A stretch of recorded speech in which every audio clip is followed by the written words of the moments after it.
we all rolled in here. Perfect. Thank you.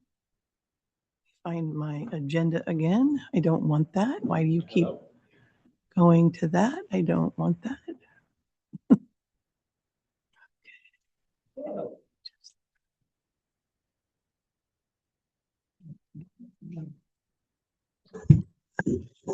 Good evening. I'm going to call the meeting of the West Sonoma County Union High School District to order.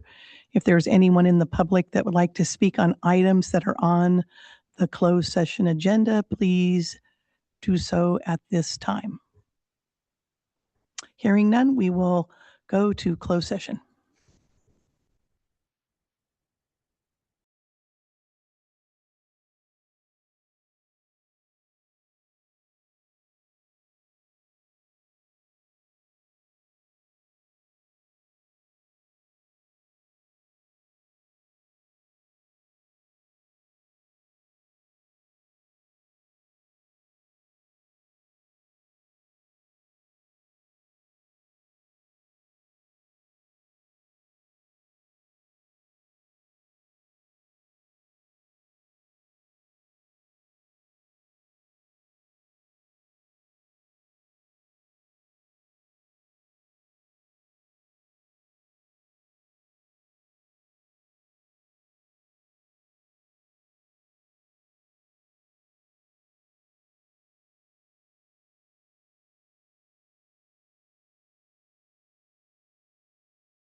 Good evening.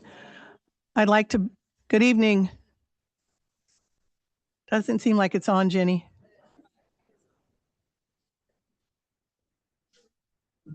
Good evening. Test, test, test, test, test, test.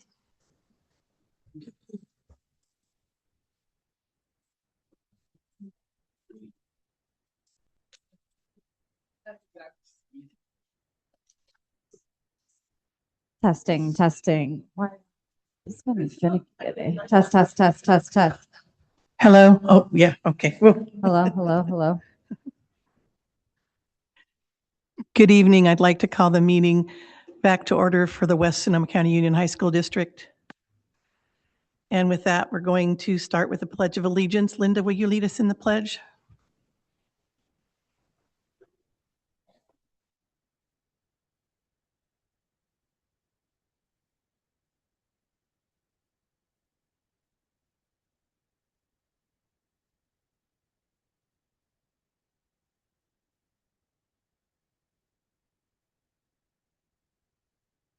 Thank you very much. Now I would like to get approval of the agenda, please. Can I get a motion? Thank you, Louis. Second? Thank you, Linda. Is there any discussion on the agenda? All in favor? Aye. Thank you. Next, we're going to move to special recognition. And I'm going to turn that over to, who's doing the recognition? Dan? Chuck?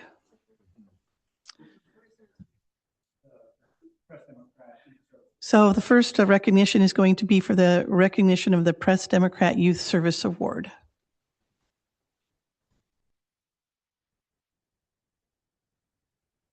Test.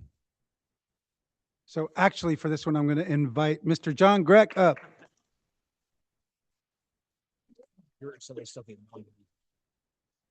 Oh, you want me to do the other nominees as well? We've always recognized those who nominated. Yeah, okay, great. I think it's a nice shout out. Okay, I'm going to, I guess, speak for the nominees, Annalene High School's nominees for the Press Democrat Award, which has many categories. In agriculture, it was Bailey Cassidy. In the arts and music, it was Will Kappas. In athletics and fitness, it was Sophia Broadbent Bell. In civic stewardship, it was Lily Wheeler. For community care, it was Liliana Bloom. For education and tutoring, it was Daniela Salcida Vega.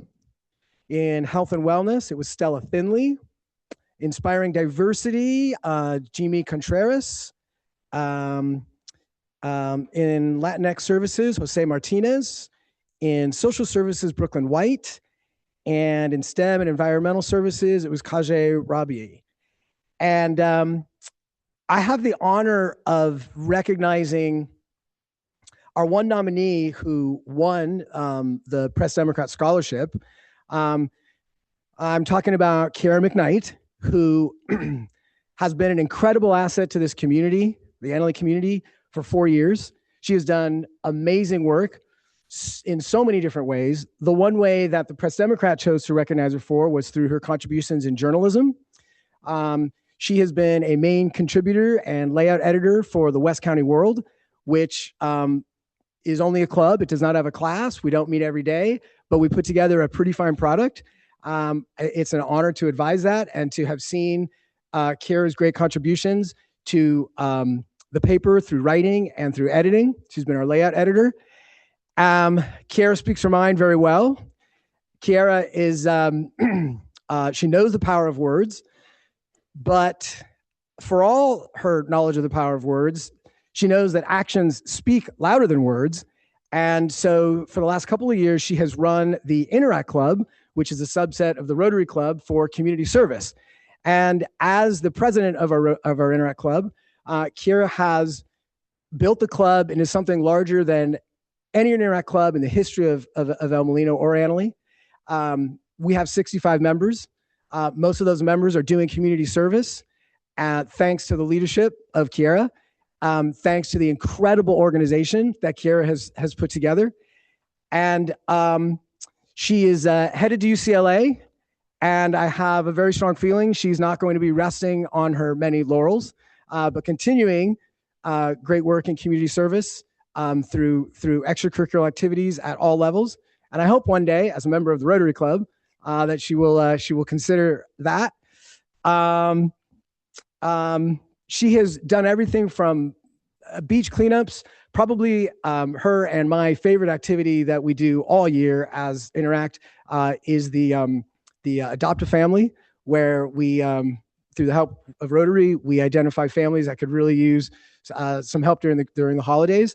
And we take fire trucks and we go deliver, gifts and things. And it's very heartwarming. And it's just one of the many things I will remember about Karen McKnight helping our community and doing so many generous, selfless, wonderful things. So I think we should give Karen McKnight a great hand for her work and her Press Democrat Award.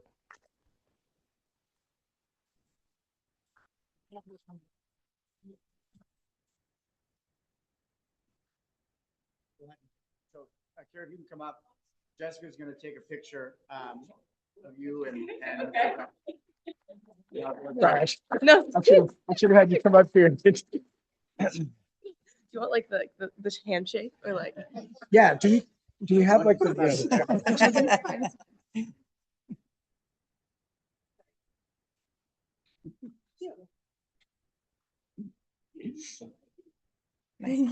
Hey, Kara. Congratulations.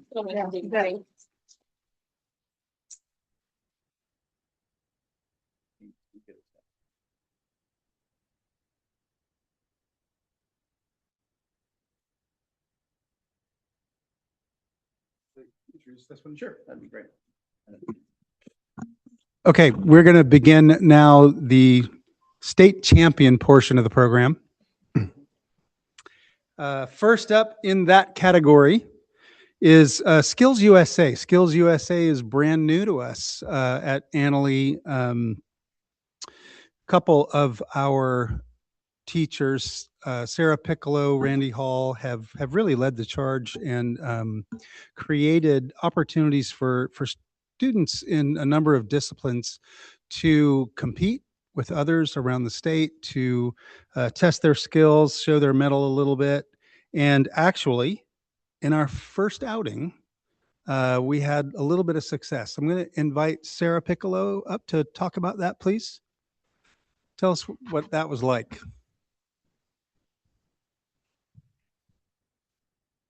Hello, do you hear me?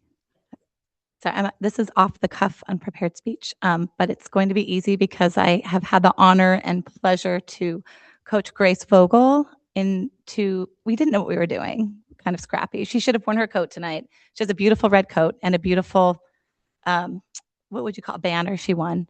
But Grace and her mom, we all went together, and with Mr. Hall, Randy Hall, we were in 2 different categories there. And then we brought a freshman as well. So that was really cool, our first year, to have a freshman, a sophomore go in culinary.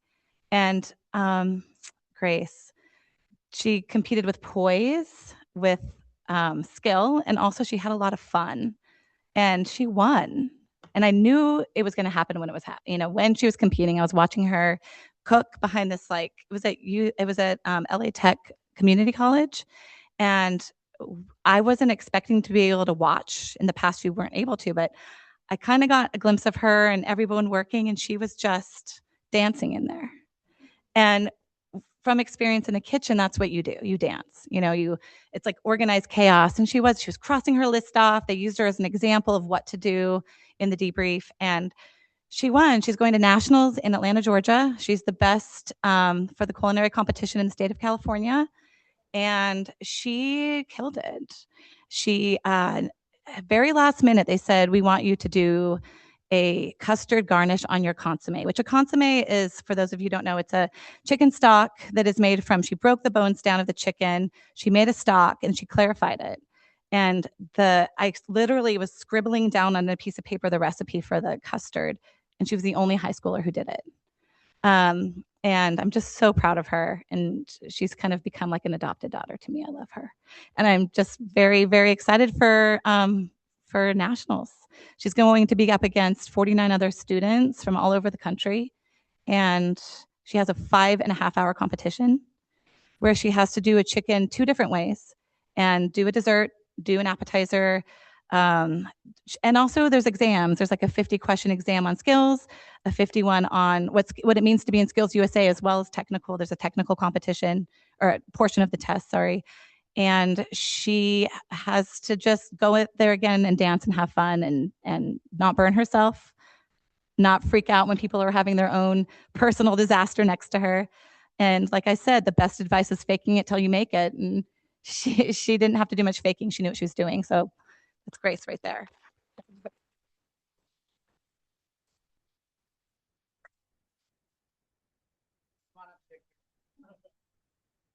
You don't have to stand behind the lady. Okay.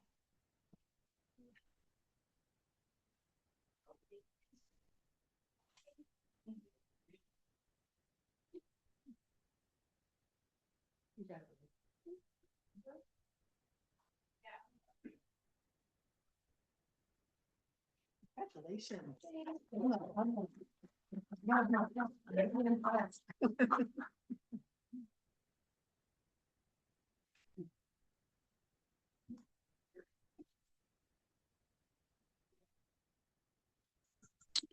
Okay, continuing with our state champion segment. The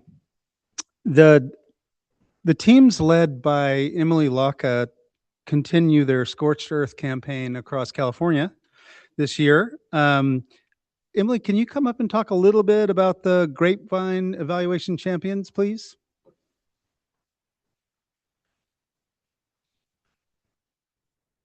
Hello, good evening. Is this on? Okay, perfect. So I have the pleasure of being the plant science teacher at Annalee High School.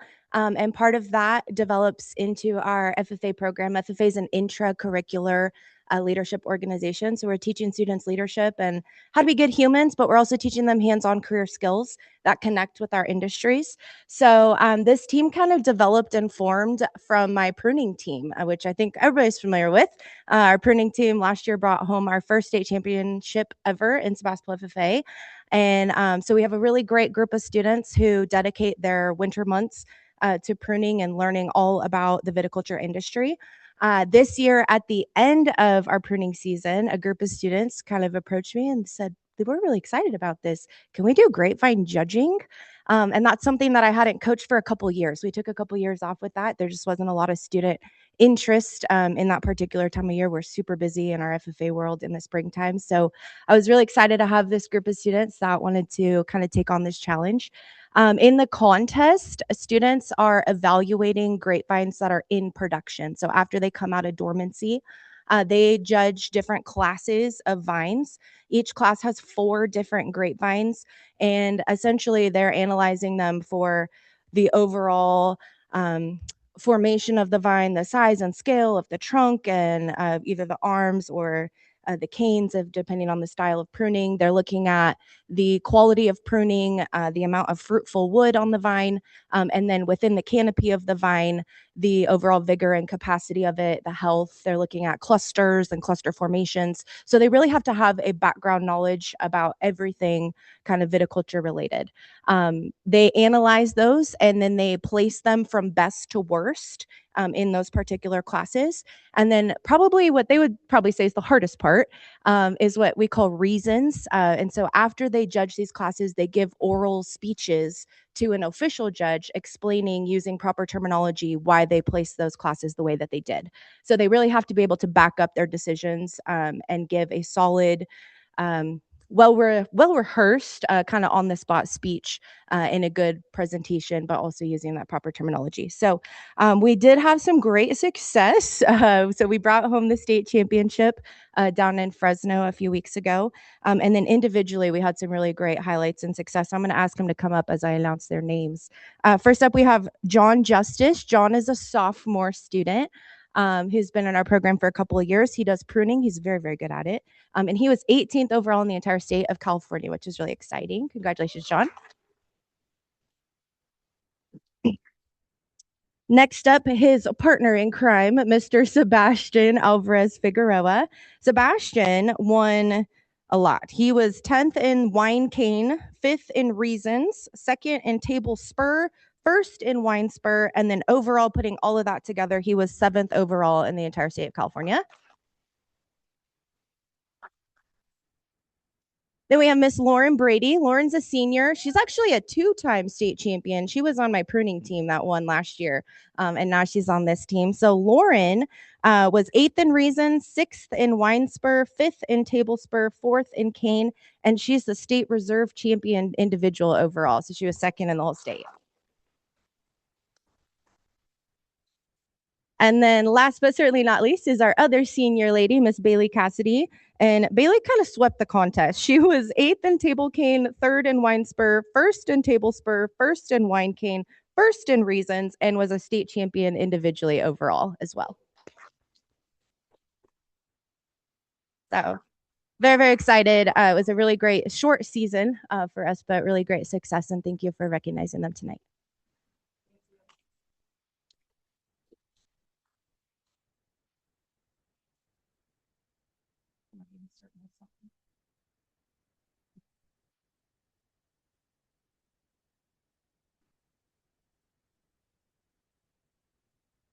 Congratulations to you guys. Congratulations. Congratulations.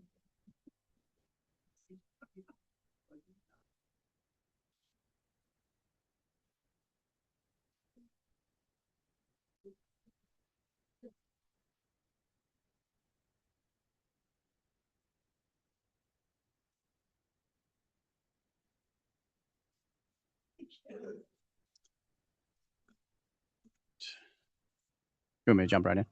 Okay, and then the final item under special recognition is kind of a bittersweet item every year. This is when we really are thrilled to be able to honor our retirees, of which we have 7 retirees, both classified and certificated. But the bittersweet part is that we're saying goodbye, and so that is certainly some folks who have definitely made a long-lasting legacy here. So our first honoree, and I'm going to ask Maureen Osterly to come up and join me.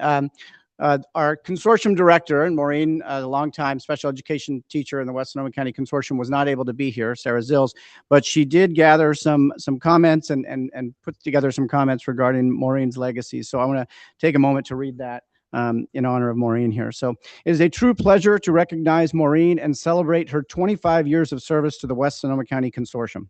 For a quarter of a century, Maureen has been a constant presence in a program that has grown and evolved in so many ways. Through every change, she has remained steady, grounded, and deeply committed, someone that others could always count on. What stands out most about Maureen's work is the heart she has brought to it. She infused her teaching with creativity and artistic expression, creating meaningful experiences for students that went far beyond the classroom. She gave of herself fully, her time, her energy, and her passion. Because of that, her impact reaches far and wide. Hundreds of students and families have been shaped by her care, her authenticity, and her unwavering belief in their potential. This program is stronger because of her, and her influence will continue to be felt in the community she helped build. Tonight, we honor Maureen not just for her years of service, but for the depth of her dedication and the lasting difference she has made. We wish her a retirement filled with joy, creativity, and all the things she loves. Thank you, Maureen.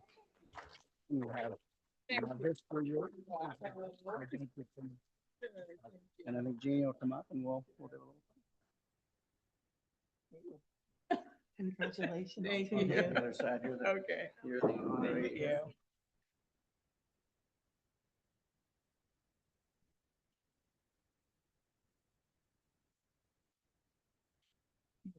Thank you. Thank you. Congratulations.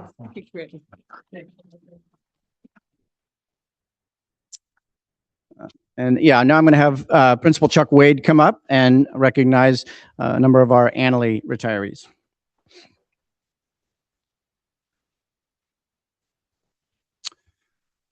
Good evening, Chuck Wade, Principal, Annalee High School. I have 5 retirees to acknowledge, and I want to say right off, I got a lot of help from staff in crowdsourcing some memories about folks, and for folks who are here, I'll invite you up if you want to say something more. But I'll start with Paula Bush.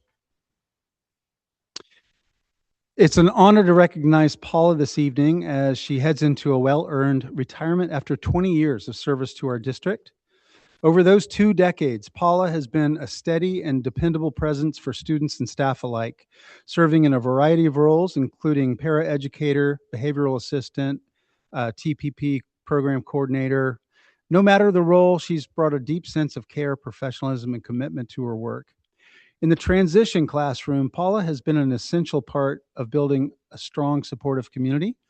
Working with students who can be wonderfully unique and at times present real challenges requires patience, skill, and heart. Paula has consistently met those moments with a calm presence and a well-timed sense of humor, helping to create an environment where both students and staff can thrive. Her knowledge of vocational training for students with disabilities has been especially impactful. She played a key role in helping to establish and grow the transition program, ensuring that students are not only supported, but truly prepared for what comes next in their lives. That kind of work changes trajectories, and Paula has been at the center of it. What stands out just as much as her expertise is the way she shows up every day with steadiness, reliability, and a genuine care for the people around her. She's deeply respected by her colleagues, and she's helped shape a classroom culture rooted in connection and trust. Paula, thank you for the lasting difference you've made in the lives of so many students and in the strength of our programs. You will absolutely be missed, but we're so excited for you as you begin your next chapter. We wish you all the best in your retirement. You've more than earned it. And I'm going to miss every day waiting for the bus to arrive with Paula and Amy on my rounds. They always greet them with a smile and get them where they're going, even though that is sometimes more challenging than you might think.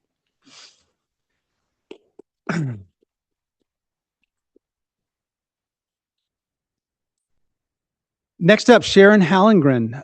Pleasure to recognize Sharon this evening as she heads into retirement after serving our district since 2019.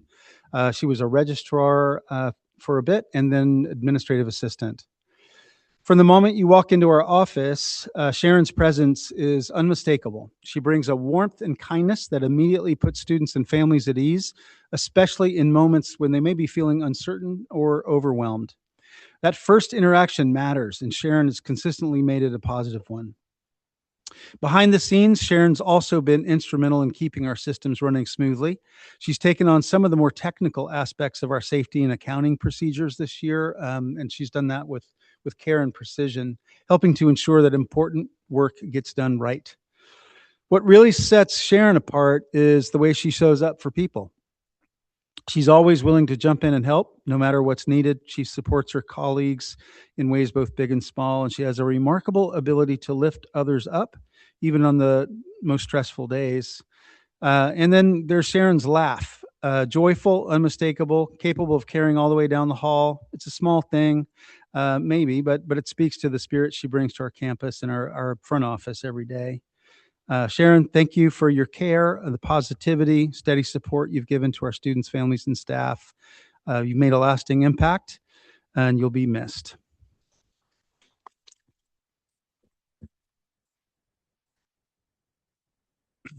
May Ebach. Really pleased to be able to recognize May as she heads into retirement. She joined us in 2019. And before that, May built an impressive career in hospitality, working alongside some of the most respected chefs in Sonoma County. She brought that depth of experience directly into the classroom, giving our students not just lessons, but an authentic window into the culinary world. May is truly a master of her craft. Her passion for cooking has been contagious, and she's inspired many of her students to pursue their own paths in the culinary arts, helping them see what's possible when skill, creativity, and dedication come together. She's also never been afraid to take risks, whether that's experimenting with new techniques in the kitchen or encouraging students to step outside their comfort zones. She's had a lot of students in work-based learning experiences. She did a really fascinating collaboration with the Starks and put on an event at their home with many of our students. I think, Grace, you were there. pretty fantastic experience for students to learn with and from the Stark restaurant chefs. May's adventurous spirit shows up not only in her cooking, but in her travels and in the way she approaches life. Under her leadership, our culinary program has grown and thrived, reaching new heights and becoming something our entire school community can be proud of. While we're excited for what lies ahead for her, I know there's a part of her that will miss the new kitchen that she helped design, a space that will carry her vision forward for years to come. Of course, May is a person of many talents. Beyond the kitchen, she is known for her incredible karaoke performances and a singing voice that's brought a lot of joy to both students and staff over the years. May, thank you for sharing your talent, your energy, and your passion with our students and with our school. You've left a lasting mark on this program and on many students you've inspired. We wish you all the best in your retirement and in whatever adventures come next.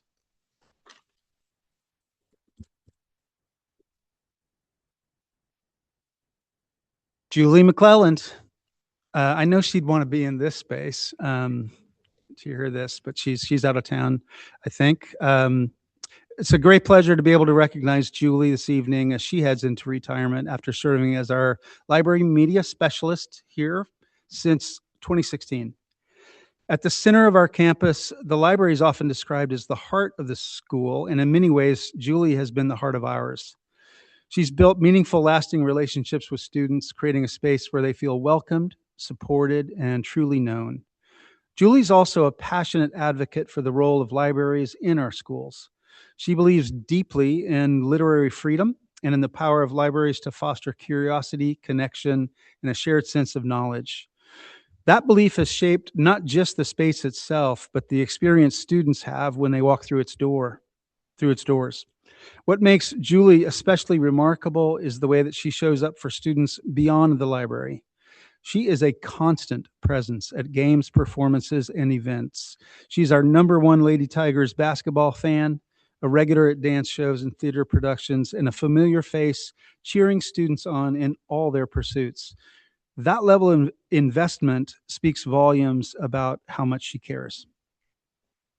She's also known for her quiet generosity, her attentiveness, her perceptiveness, qualities that have made her a trusted and valued presence for both students and staff. There's a thoughtfulness to the way Julie moves through her work that's left a lasting impression on our school community. Julie, thank you for the care, the advocacy, and the countless ways you've supported our students over the years. You've helped shape not just a library, but a culture of belonging and curiosity. You'll be deeply missed, and we wish you all the best in your retirement. And actually, Paige, do you want to come add to that at all? I want to give Paige Greco a chance because I didn't get a chance to incorporate some of her thoughts, but I know you've got things that you'd want to share about Julie as she moves on to her next steps. I had a hard time writing this, and so I got it to Chuck late. Julie McClelland and I both started at El Molino in 2016. Going to games and dance shows and plays was a big part of teacher culture at El Molino, and we got to know each other sitting in the gym, in the bleachers, and in the cafetorium. Leaning on each other through fires, floods, a strike, and a pandemic helped cement our friendship.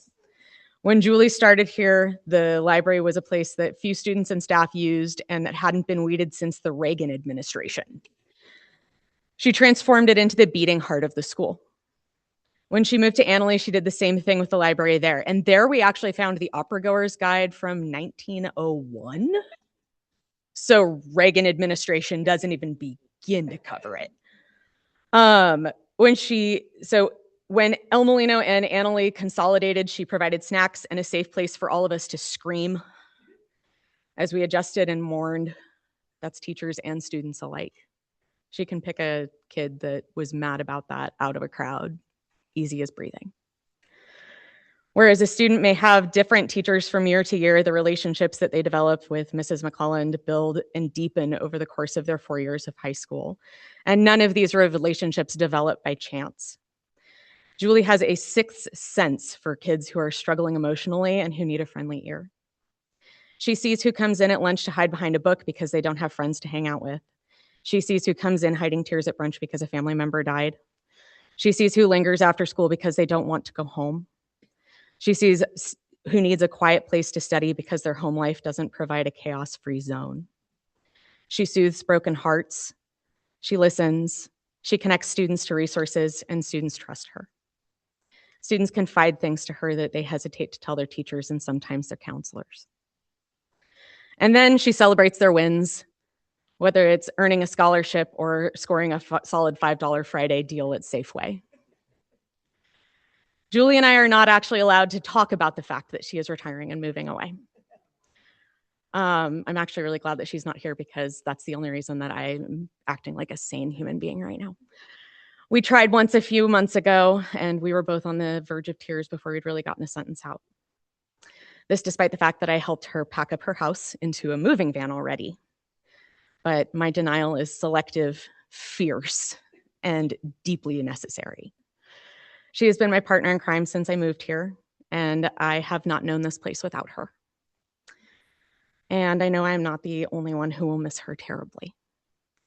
As such, I'm still tremendously excited for her to get to spend time with her family, who already know how lucky they are, and for her baby granddaughter Violet to get to grow up with her nearby.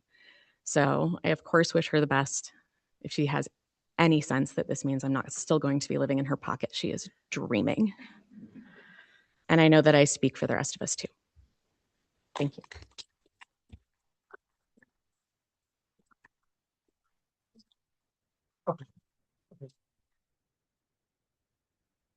All right, Andrew Solis, Chief Business Official for the district, and I have the honor of recognizing Stacy Smith, our lead food service worker that has been here for 26 years. And the district has been lucky enough to have Stacy on the team. Her contributions and dedication to students and staff of the district have been undeniably invaluable. As Food and Nutrition Services Department kitchen lead, she has worked tirelessly to provide food and love daily, leaving her mark on the hearts of us all. A few of her colleagues and friends sum it up beautifully. Adam Alcorn, it's hard to imagine the cafeteria without Stacy. Our crew will miss her. She has always been so kind, patient, and friendly with the students. She knows them all by name and always talks to them. With her kids love Stacy.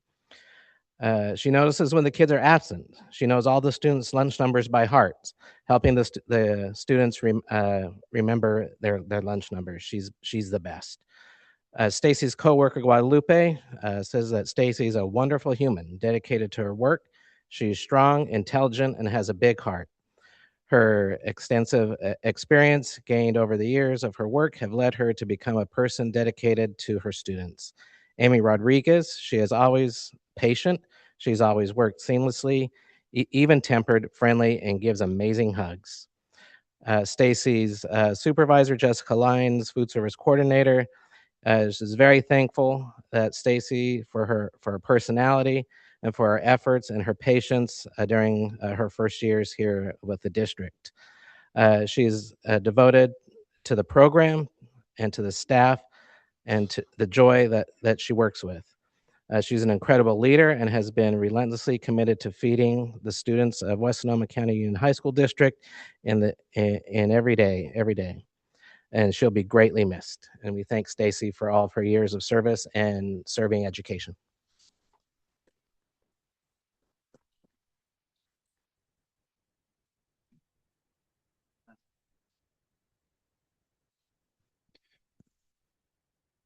Anita Sanduina.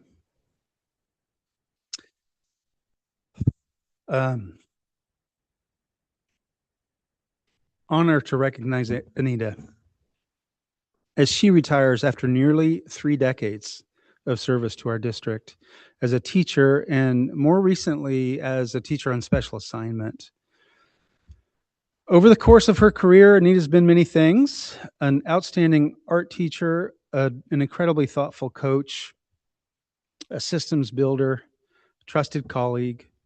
What stands out most for me is the way she's consistently centered people in her work, She's always been attentive to the needs of both students and adults, creating spaces where people feel seen, heard, and valued. In the classroom, Anita didn't just teach art, she created safety, connection, and joy. She brought a spirit of curiosity and play to her work, and she modeled what it means to remain a learner over the course of a long and impactful career. And I really can't overemphasize the play part. When I came 3 years ago-ish, Anita was interviewing for the TOSA position. It was one of my first things I did. It was the summer before school started. And it's the only interview I've ever been in where the candidate was rolling on the floor during the interview. Anyway, it worked out. As a teacher in special assignment, Anita's been central to some of our most important work as a school. She's helped lead efforts to make our campus more inclusive, more tolerant, more safe for all students and staff. Her expertise in restorative practices has helped us navigate some genuinely complex situations with care and integrity, not just responding in the moment.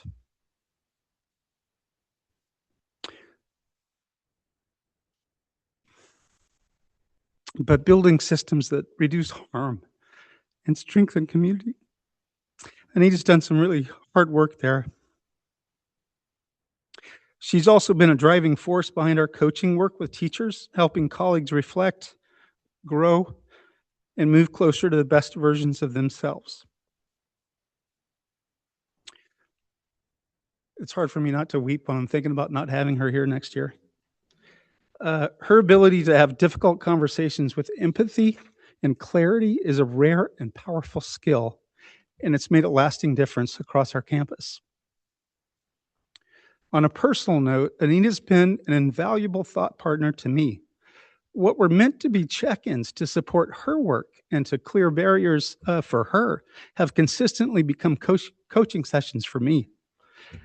She has a way of bringing calm and clarity like the eye of the storm, no matter how complex the situation, and I will miss those conversations. Beyond all that, Anita's been a constant, steady presence, whether walking the campus during break and lunch, checking in, offering insight, simply making sure people feel supported in the moment. Anita, thank you for the wisdom, the care, the leadership you've given to this school community for so many years. Your impact is profound and lasting, and it will continue to be felt long after your retirement. We wish you the very best.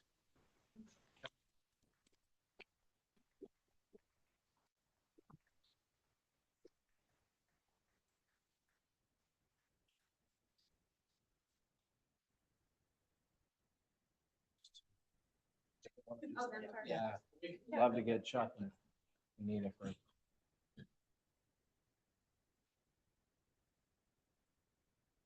Come on in. Chuck, come on in. Let's go. Let's go.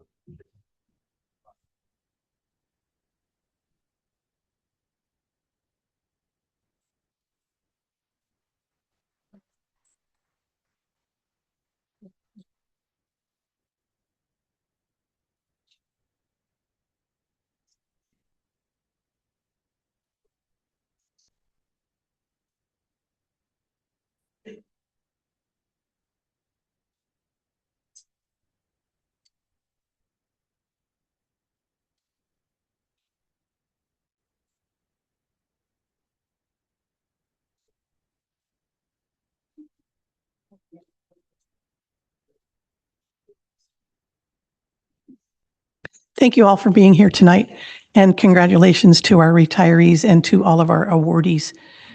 We're really impressed and we're really lucky. And yes, Anita, we will terribly miss you. Okay, let me get back to where we're supposed to be. Yep, so we're going to move now to input from the public regarding items not on the open session agenda. And I actually don't have any of those comments. So we're going to move now on to Consent calendar, can I get a motion? Hmm?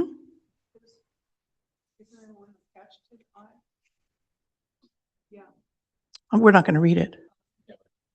You guys can read them. Okay, consent calendar, can I get a motion? Thank you, Linda. A second? Thank you, Louis. Is there any discussion on the consent calendar?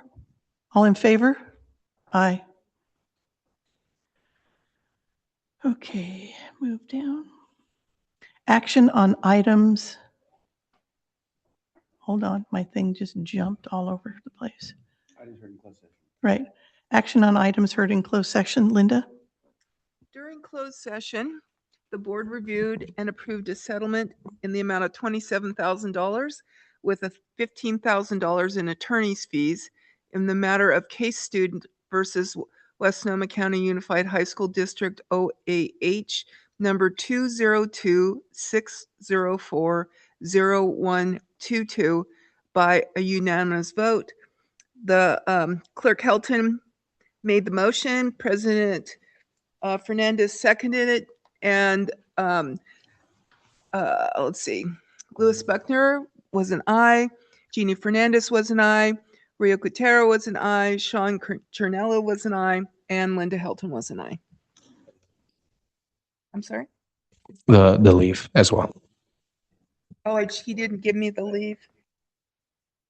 There was a leave approved for next year. A certificated staff member for the first semester of next school year. Thank you. And that is it. Great. Thank you so much. Okay, we'll move on to reports. Seeing no students, we'll move to association reports. Lily?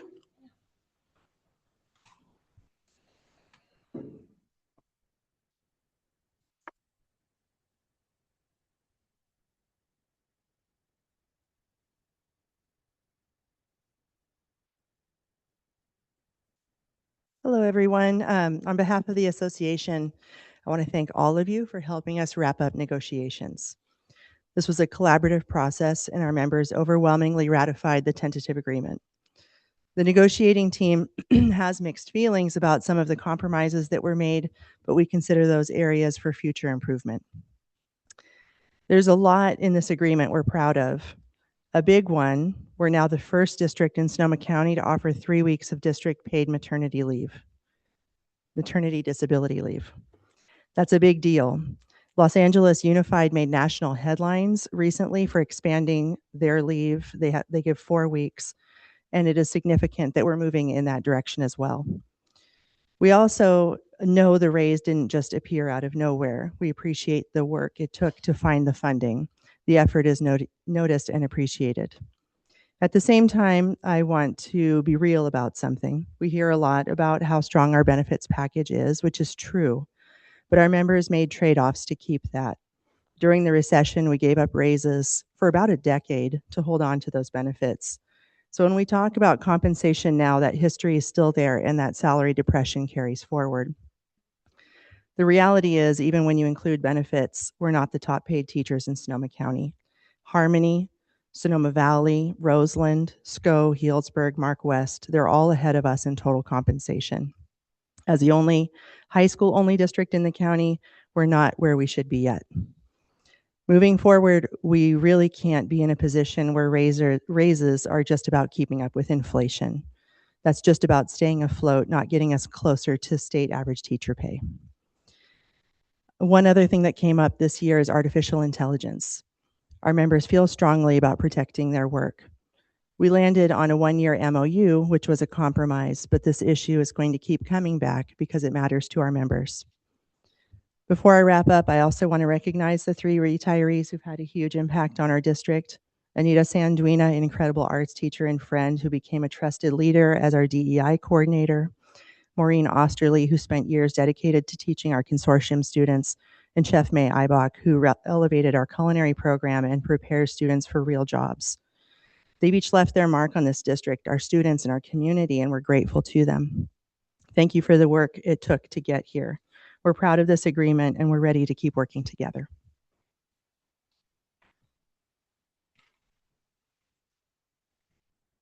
Thank you. Is there anyone from CSEA here? Okay, hearing none. I'll move on. Board member reports. Oh, excuse me, no, principal reports. Thank you. Who's going to start? Greg, okay.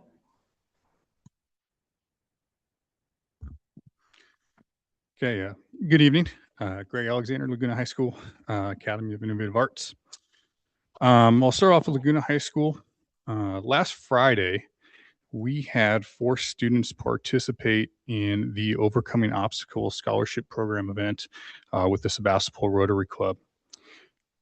And I want to congratulate those 4 students for their resiliency and courage and their determination. Although I didn't get to attend the event this year, I have in the past, and our staff members who did attend said when our kiddos spoke, there really wasn't a dry eye in the place. Watching those kiddos go through the process, work with their speech coaches, craft their speeches, just really proud of those kids and knowing how difficult that process can be. So just want to highlight them. On April 15th, we held our annual career day.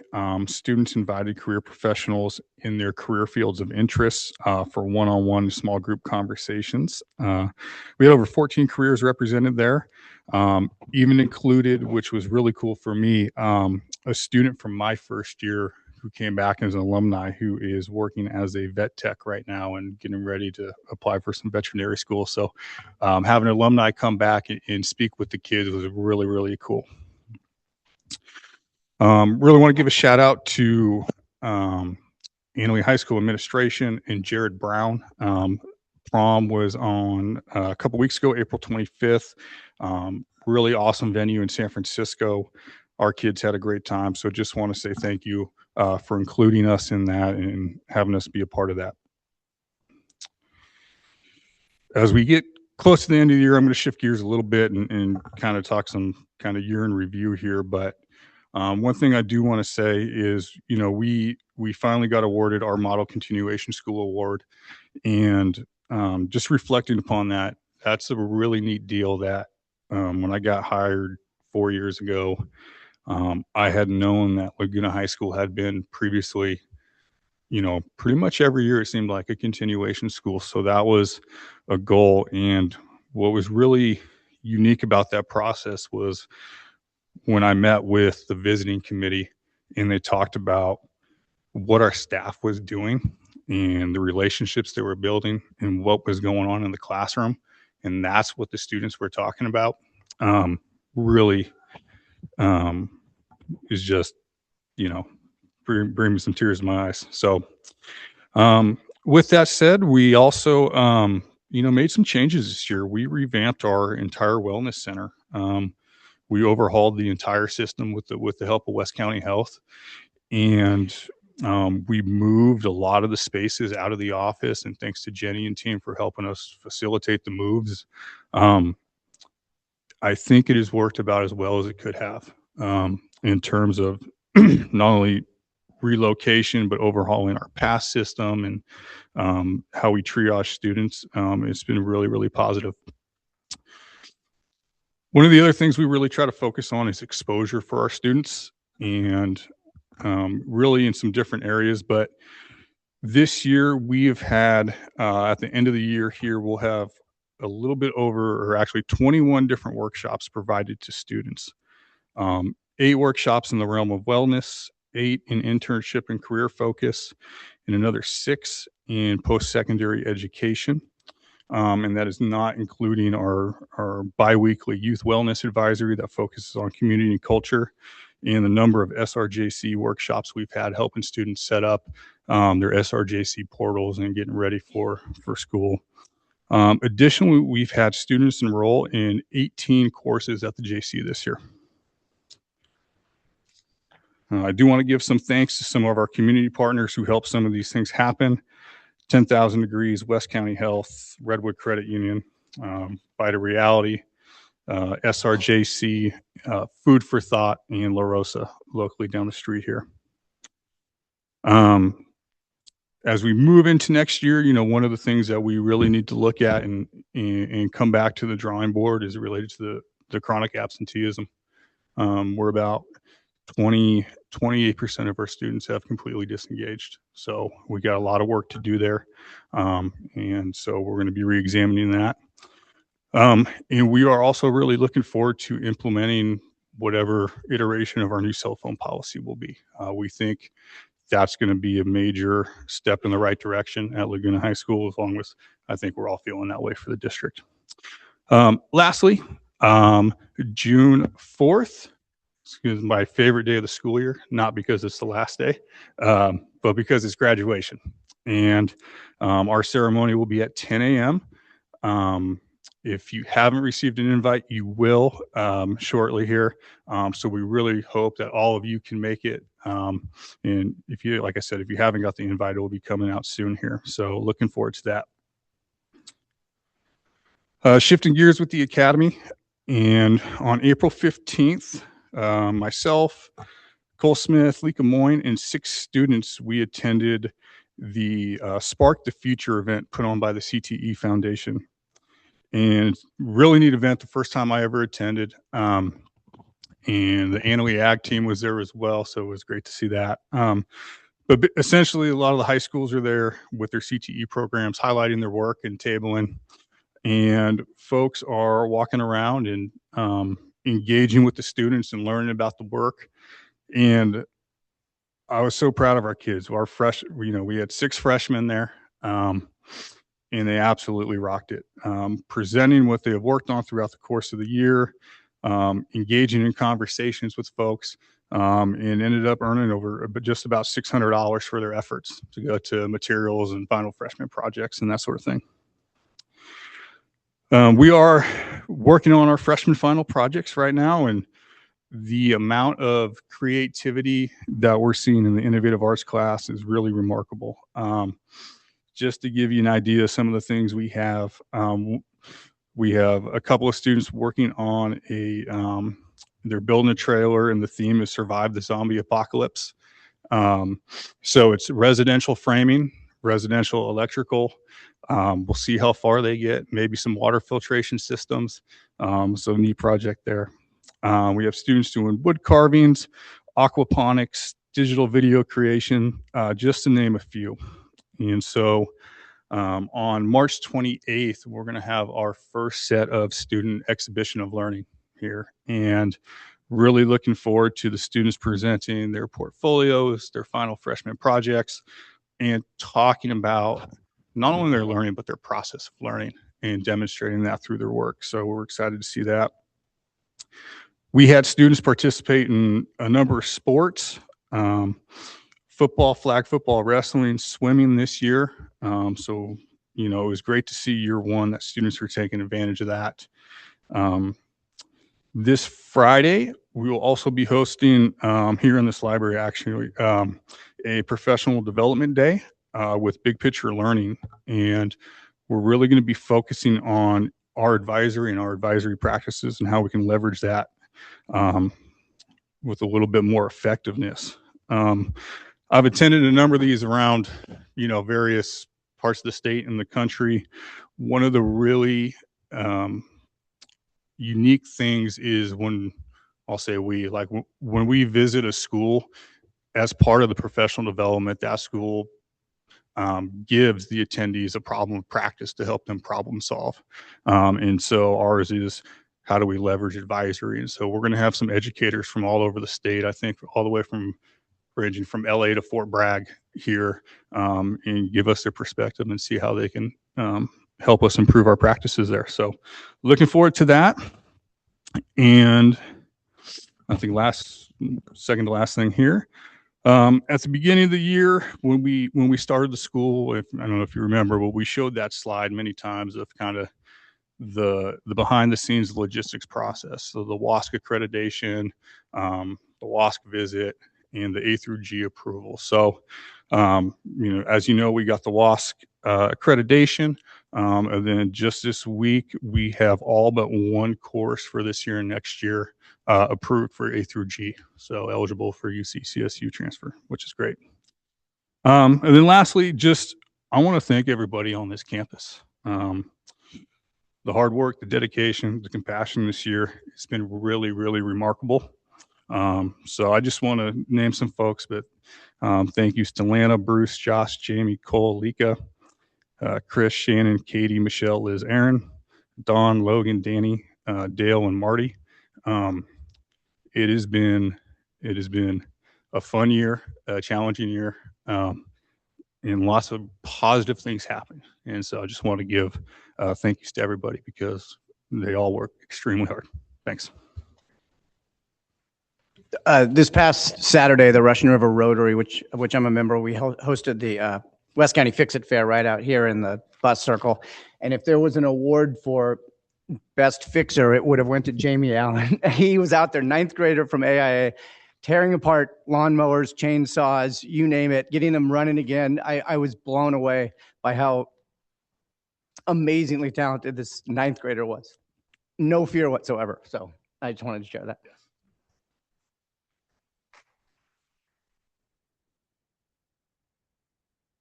Mr. Chuck.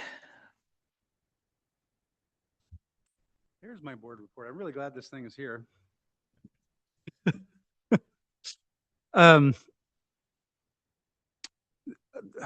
This month offered, I think, some really tangible examples of work we're doing to strengthen systems and improve the student experience.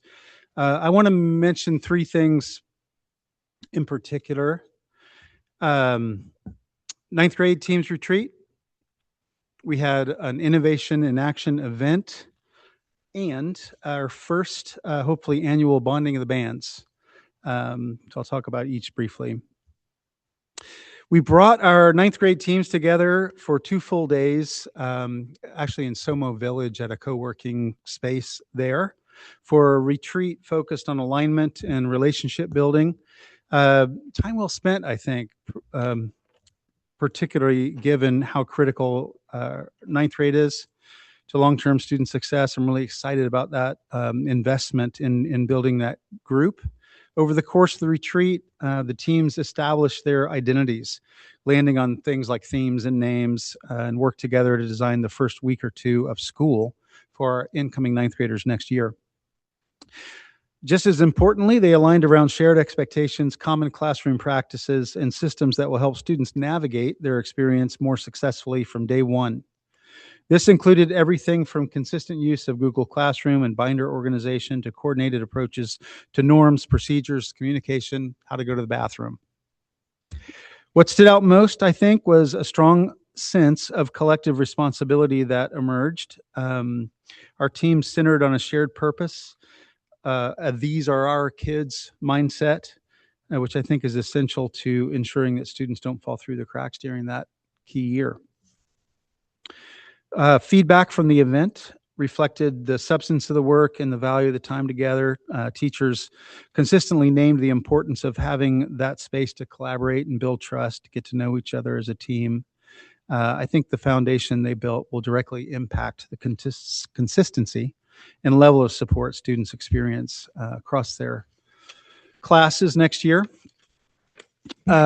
Thanks especially to Nicole Wilkinson for organizing the retreat and to the participating teachers, Alex Wilson, Jonathan Lopez, Margaret Peterson, Kelly Nichols, Peg Sewell, Katie Benson, Kim McCory, Ted Griffin, Katie Werdinger, and Brooke Bell. They really brought a ton of thoughtfulness, energy, and positivity to the work. You've heard me talk a little bit about a couple of site visits that Annalee teachers have attended visiting other high schools elsewhere. We hosted our own site visit at Annalee recently. It's a little bit of a trial balloon, but we welcomed educators from across the region for a full day of learning. It showcased the depth of our program and the power of student voice. So that day was intentionally designed to give participants sort of a full picture of what learning looks like here. It began with a student panel. Students spoke candidly about their experiences, sharing specific moments that helped them build confidence, take risks, gain clarity about their next steps. They also spoke directly to where we still have work to do, particularly around ensuring that all students have access to the kinds of meaningful real-world experiences that shape their own paths. From there, visitors joined student-led campus tours, getting an inside look at classrooms, hearing directly from students about the purpose behind their work. Grace left, but I wanted to have her share the reaction when she saw the new building for the first time in the kitchen. Grace and another culinary student were part of our tour, and they were literally speechless seeing the inside of the new kitchen. So they were actually leading the tour, but also saw that kitchen for the first time, which was pretty cool. In the afternoon, participants shifted into what we were calling design studios, where mixed groups of visiting educators and district partners and Annalee staff engaged in hands-on problem solving about some of the things that we're working on. So real challenges like expanding access to high quality real-world learning experiences, strengthening connections across courses, building more consistent supports for ninth graders. Participants reviewed sample student experiences, identified gaps in access and coherence, collaborated to sketch out more equitable and engaging models. Each group shared their thinking at the end of the session, leaving us with a range of practical ideas that we can continue to build on. There was really great energy throughout the day. Students were proud to share their experiences. Staff were engaged. Visitors leaned in and collaborated. Really felt less like a showcase, I think, and more like meaningful shared work. So again, I want to thank Patty, Alex, Rebecca, Ashley, Seth, Randy, Henry, Stacy, Gianna, Melissa, Katie, Marin, Courtney, and Kai for contributing as panelists and facilitators. And also want to express some gratitude to our district partners, Chris, Dan, Jenny, who helped to design and facilitate some of the design studios and being active thought partners in the work. And especially a big thank you to the event design team, Heidi, Christy, and Nicole, for pulling off a full day experience on a short timeline. And finally, Sarah and her students for creating a fantastic alfresco lunch, gave everyone a chance to connect and recharge. I hope, honestly, this is the first of many. It was a little bit of a proof of concept for us, but I think we have a lot to share as a destination for folks to come visit. And honestly, I think it's really healthy for us to reflect on our own practice and tuck in our shirts a little bit and stand up straighter and talk about what we're doing. Then there was Saturday night. It was a blast. Our first Bonding of the Bands event at the one and only Forestville Club.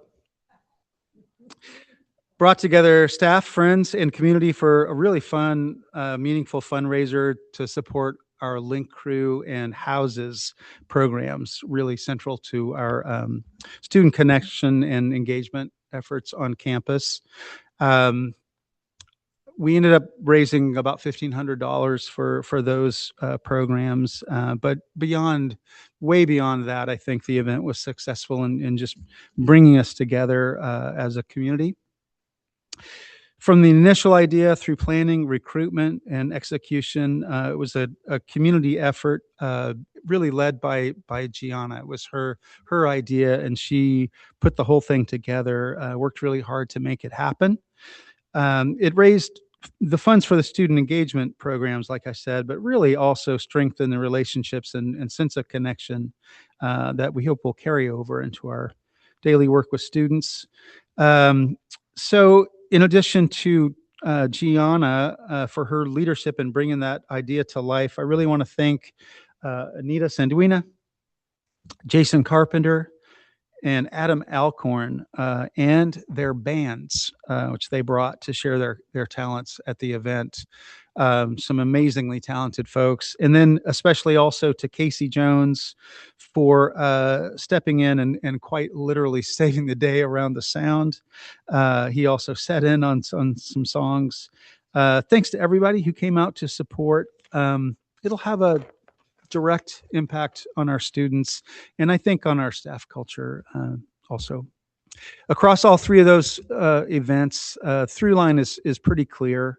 When we invest in strong adult collaboration, when we elevate student voice, create opportunities for connection, we see more coherent, engaging experience for students.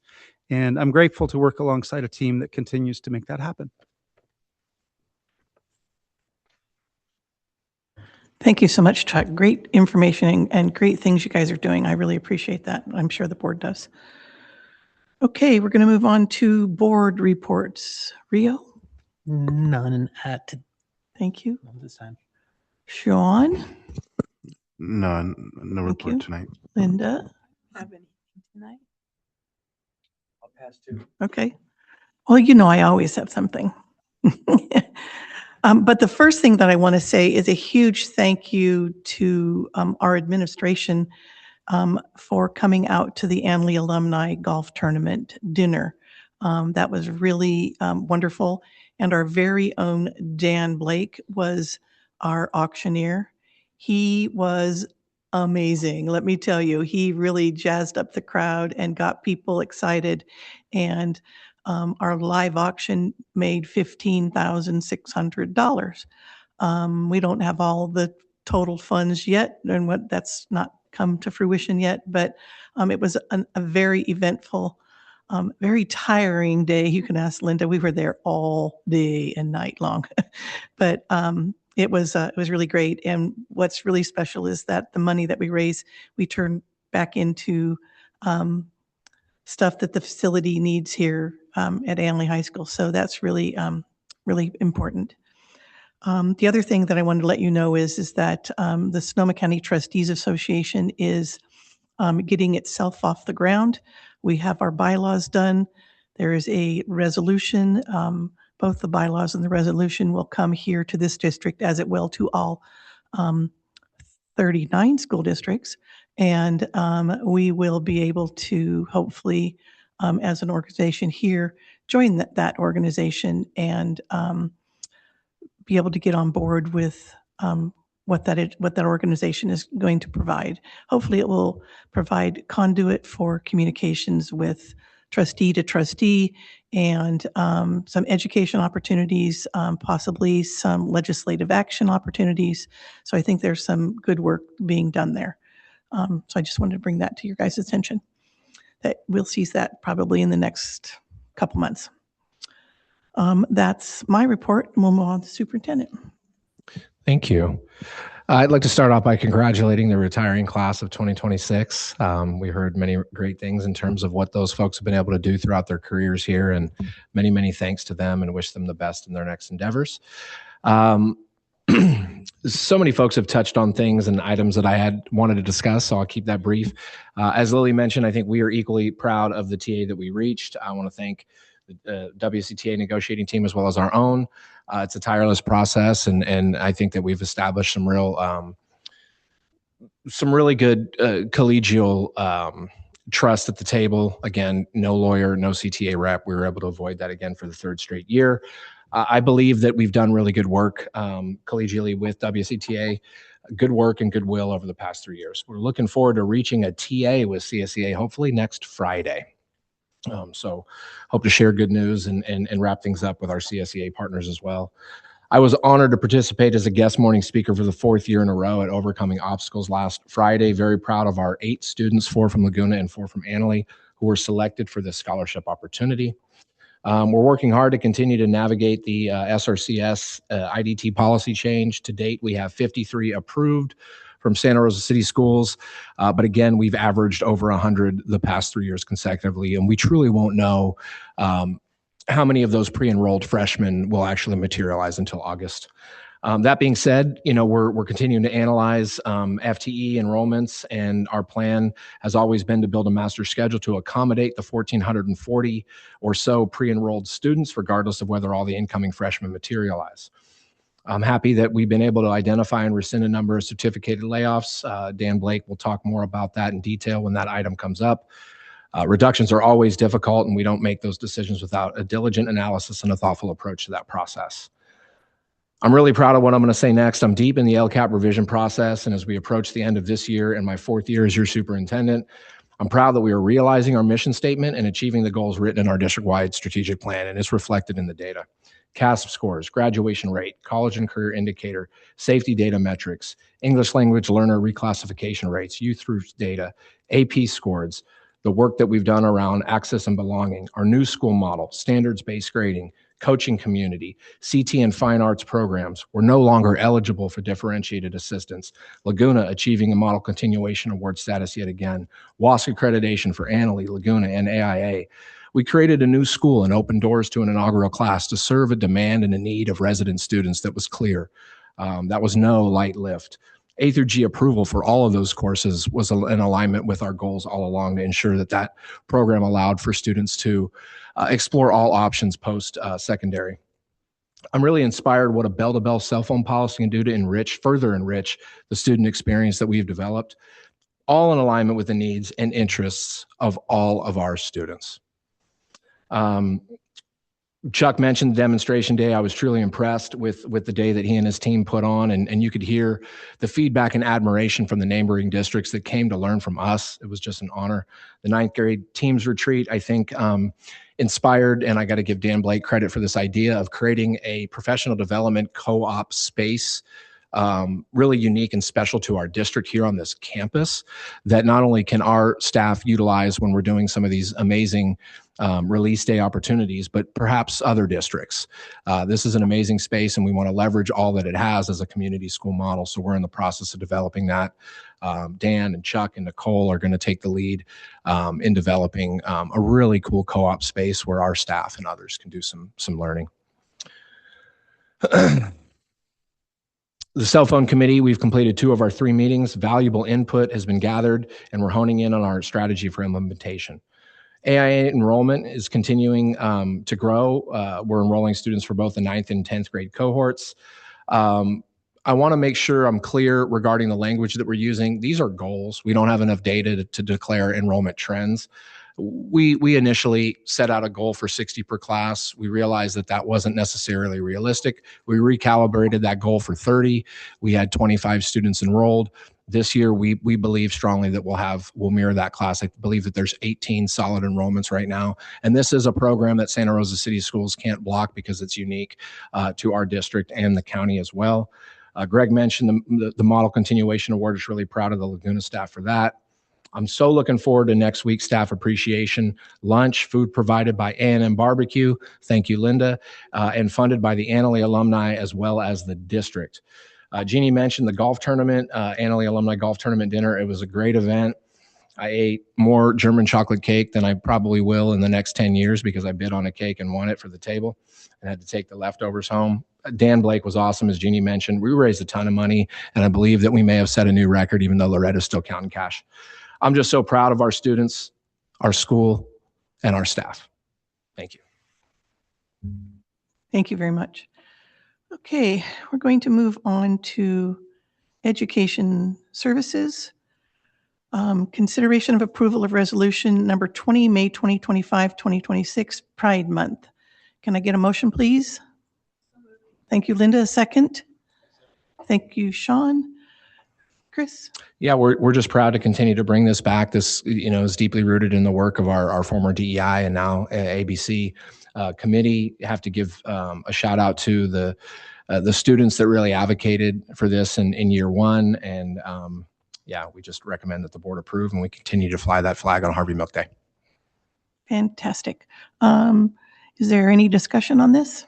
Any comments, any questions? Roll call. Yeah, what's the plan of things that we're doing? Yeah, I know that Anita may be able to enlighten us, but I know that we're raising the flag, and I know that there are activities plan for the high school. Is that something someone, Chuck and Anita, can help me speak to? No?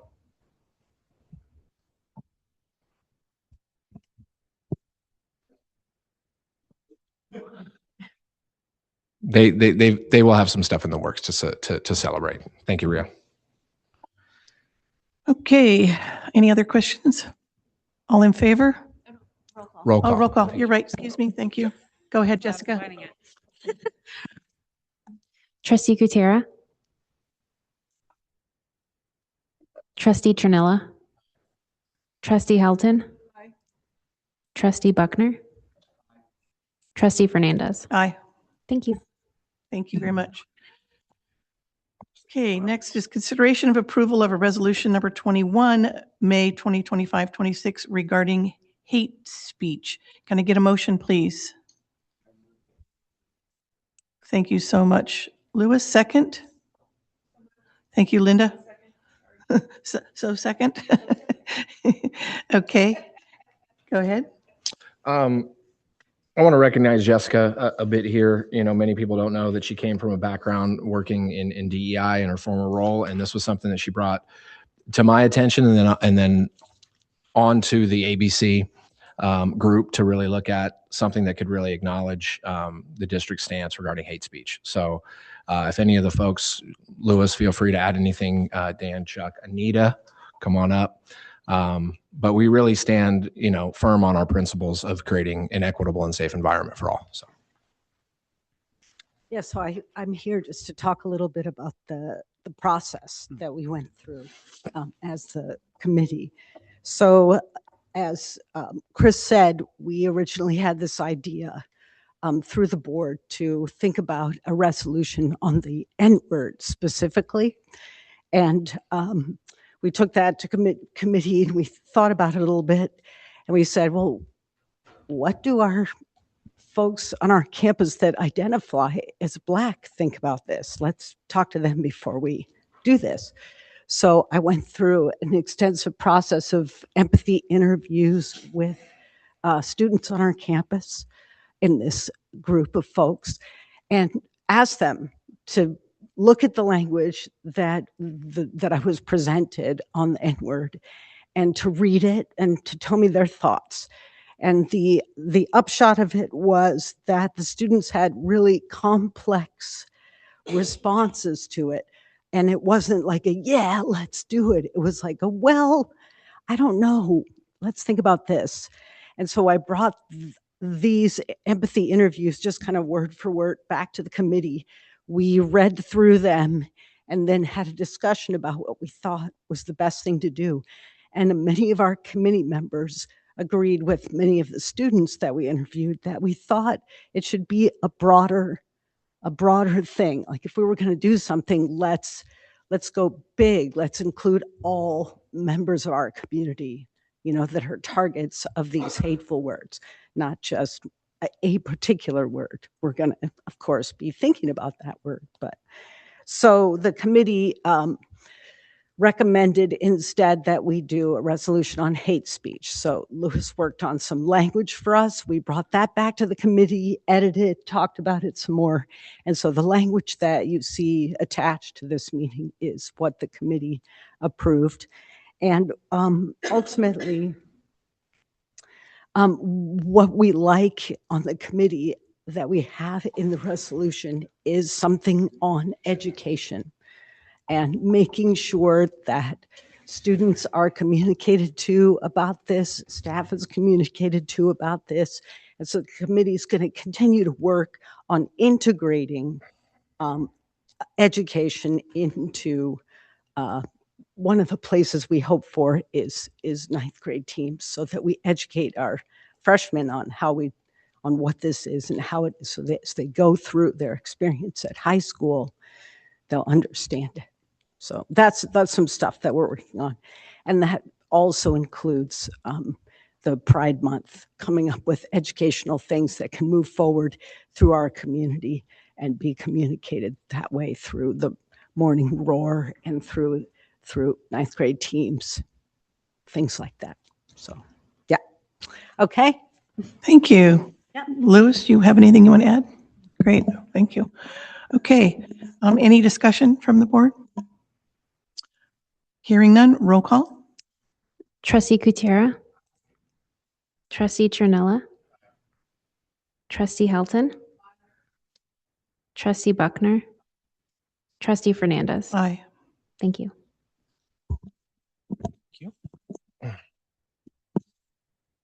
Next is second reading of the recommended revisions from CSBA February 2026 updates for policies and regulations. Can I get a motion, please?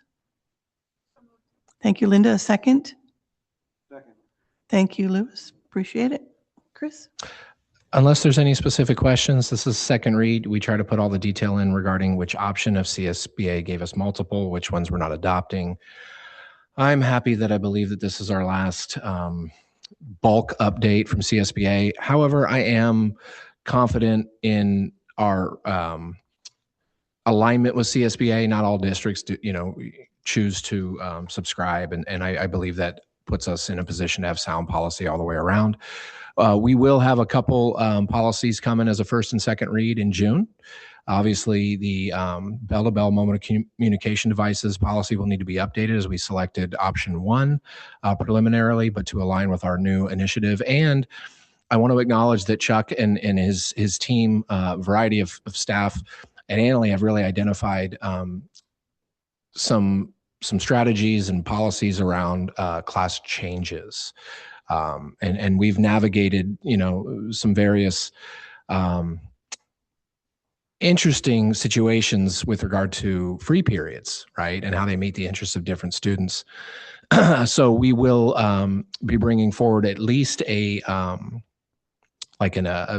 appendix to an existing policy to reflect that protocol, to strengthen that practice for the Annalee administration and staff, to make sure that we're strategic and sound in course selection processes. Thank you very much. Any discussion? All in favor? Aye. Thank you. Now we're going to move on to B, Business Services, consideration of approval of 2024 Measure A, Facilities Bond Audit Report. Can I get a motion, please? Thank you, Linda. A second? Thank you, Rio. This one's actually me. Can you guys hear me? Yeah. Okay. Why am I presenting? Because I oversee the bond program. But it's technically part of the audit, which is where Andrew and I work together. We met with the Citizens Bond Oversight Committee as required regulatory process, and we reviewed all of the prior year expenditures with them, as well as gave them a wonderful tour of the new CTE building. They reviewed and approved the audit as presented. Really key point to point out, we've gone, I think I've been here 12 years now. We've never had a finding with respect to any of our bond programs. We're really proud for that. I don't know why. Okay, well, are there? Hello? Yeah, better. I'll not get so close. Are there any questions or discussion with this item? All in favor? Aye. Thank you. Okay, we're going to move on to Human Resources 1, item 1, consideration of approval of Resolution 22, May 2025-26 to reduce or eliminate particular kinds of certificated services for the 2026-27 school year, and issue final layoff notices to affected employees. Can I get a motion, please? Thank you, Linda. Can I get a second? Thank you so much, Rio. Okay. All right. So as you're aware, prior to March 15th, we are required to come forward with our preliminary PKS, or particular kinds of service reductions. So that resolution was brought forward at our March meeting. At that time, we were looking at the possibility of 9.8 FTE and certificated PKS reductions. as we mentioned at that time, we'd be continuing to look at really what was happening with our pre-enrollment numbers, what was happening with course signups, really looking at an eye towards building the master schedule and how much of that 9.8 FTE would we realistically be able to maintain as a reduction. So where we stand today is we have rescinded 1.8 FTE of that original 9.8 FTE reduction. So we are currently at a reduction for next year of 8.0 FTE. And we have met with the various employees who have had their preliminary reductions rescinded. So it's nice to be able to deliver some good news to folks on that. One thing I want to clarify, because sometimes there's some confusion with the way that a PKS resolution has to be written. Exhibit A that you see there, those were the preliminary reductions. So those were the reductions that we notified people of prior to March 15th. What you see on Exhibit B of this resolution, those are the individuals who will be impacted based on this final resolution and the amount of FTE that each will be impacted. And the final thing I'll say, and then I'll take any questions, keep in mind too that some of this won't add up to 8 because we do have some of this that we were able to absorb through resignations and retirements. So with that, it will be a roll call vote. And Jessica, I don't know if you want to do the roll call or not, but I'll take questions and I'm not sure if there's public comment on this item. There is no public comment on this item except what's attached, which we've seen. So does anyone have any questions or comments for Dan? Okay, Dan, go ahead. I'm sorry. Did we get a motion for this one? Yes, you did. Okay. I just didn't know if I didn't write it down. Linda or... and Rio. Thank you. I didn't know if I didn't write it down or not. Okay. Trustee Kutera. Aye. Trustee Trinella. Aye. Trustee Helton. Trustee Buckner.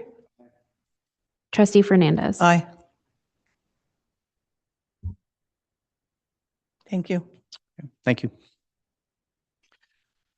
Okay, next is consideration of approval of resolution number 23, May 2025-26, in the matter of notifying certain classified employees of the decision to not reemploy or reduce their hours for the 2026-27 school year. Can I get a motion, please? Thank you, Linda. A second? Thank you, Rio. Okay, Dan, go ahead.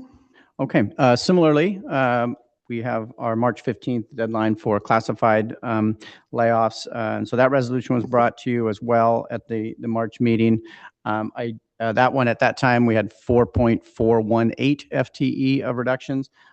This one was a little unique based on a retirement that happened subsequently. We brought back another resolution of a 1.0 FTE reduction at the April meeting. So combined, we had a 5.418 FTE reduction that we were considering. We have since rescinded a portion of that. The positions that were rescinded from the preliminary reductions were the 0.25 reduction to the bilingual paraeducator, as well as the 0.25 reduction to the outreach therapist position. So that leaves us with a final resolution recommending 4.918 FTE and reduction just under 5.0 FTE.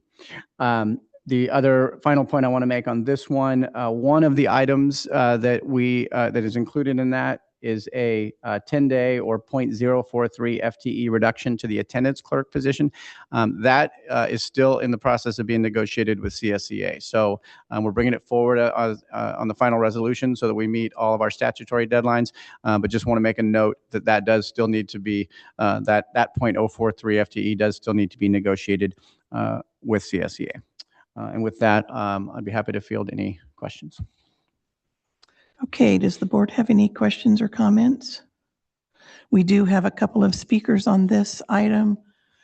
First up, Matt Yonker. If you'll come up, Matt, to the podium. Thank you.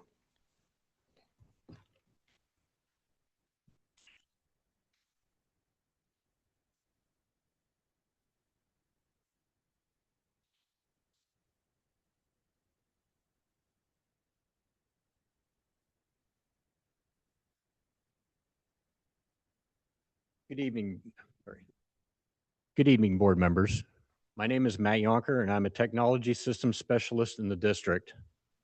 I'd like to speak about the proposed elimination of one of the 2 tech positions in our department. We are a one-to-one Chromebook district supporting 1,500 students and over 200 staff. Every day, instruction depends on technology. Devices, Wi-Fi, phones, classroom systems, attendance, and grading platforms. When technology doesn't work, instruction stops. Right now, there's just 2 of us that support all of that, who support all of that. If one position is eliminated, that leaves a single person responsible for the entire district's technology environment. Without personnel redundancy, there will be days when the district has no tech support. Someone's out sick, on a vacation, and when I say someone, that's one person remaining. This isn't just about workload, it's about risk. With reduced staffing, response times slow down a lot. Small issues become bigger ones, and the district becomes more vulnerable to outages and security incidents. Those problems have real costs. When issues aren't addressed quickly enough, equipment can fail and require expensive repairs or replacement. And when cybersecurity incidents happen, delays in response can increase the risk of data loss and recovery costs. Over the past several weeks, we've had numerous phishing and spear phishing incidents where multiple staff accounts were compromised. In one incident, while our supervisor was out on vacation, myself and Brian were able to quickly contain it within a few hours. One of the recipients who called in, and I happened to be at the desk at the time, was a community member. This person was ready to click on a link because thinking she had a good deal for an auction and get her money stolen. So this goes beyond the district. This goes out to our community as well. So kind of keep that in mind. The other thing too is we've expanded our technology, adding 13 classrooms in the past 2 years, with 8 more coming around this fall. That increases demand. It doesn't decrease it. I've heard there's a plan, but it hasn't been clearly shared. I respectfully ask, how will one person maintain this level of support? And what is the plan when, and I say when, Matt, not that's your if, time. something goes wrong? Okay. Thank you very much for your time. Thank you, Matt.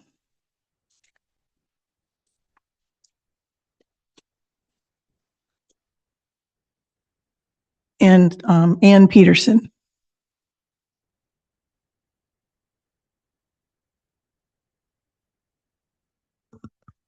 Hi, members of board. Ann Peterson, Annalee High School teacher. And I'm going to keep this short, concise. I think Matt covered a lot of what's important about this decision. And I'm really disappointed.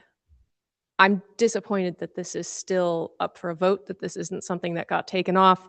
It is illogical to cut one of the 2 positions that we have in order to take care of all of the tech needs that we have at the school. Thank you. Thank you.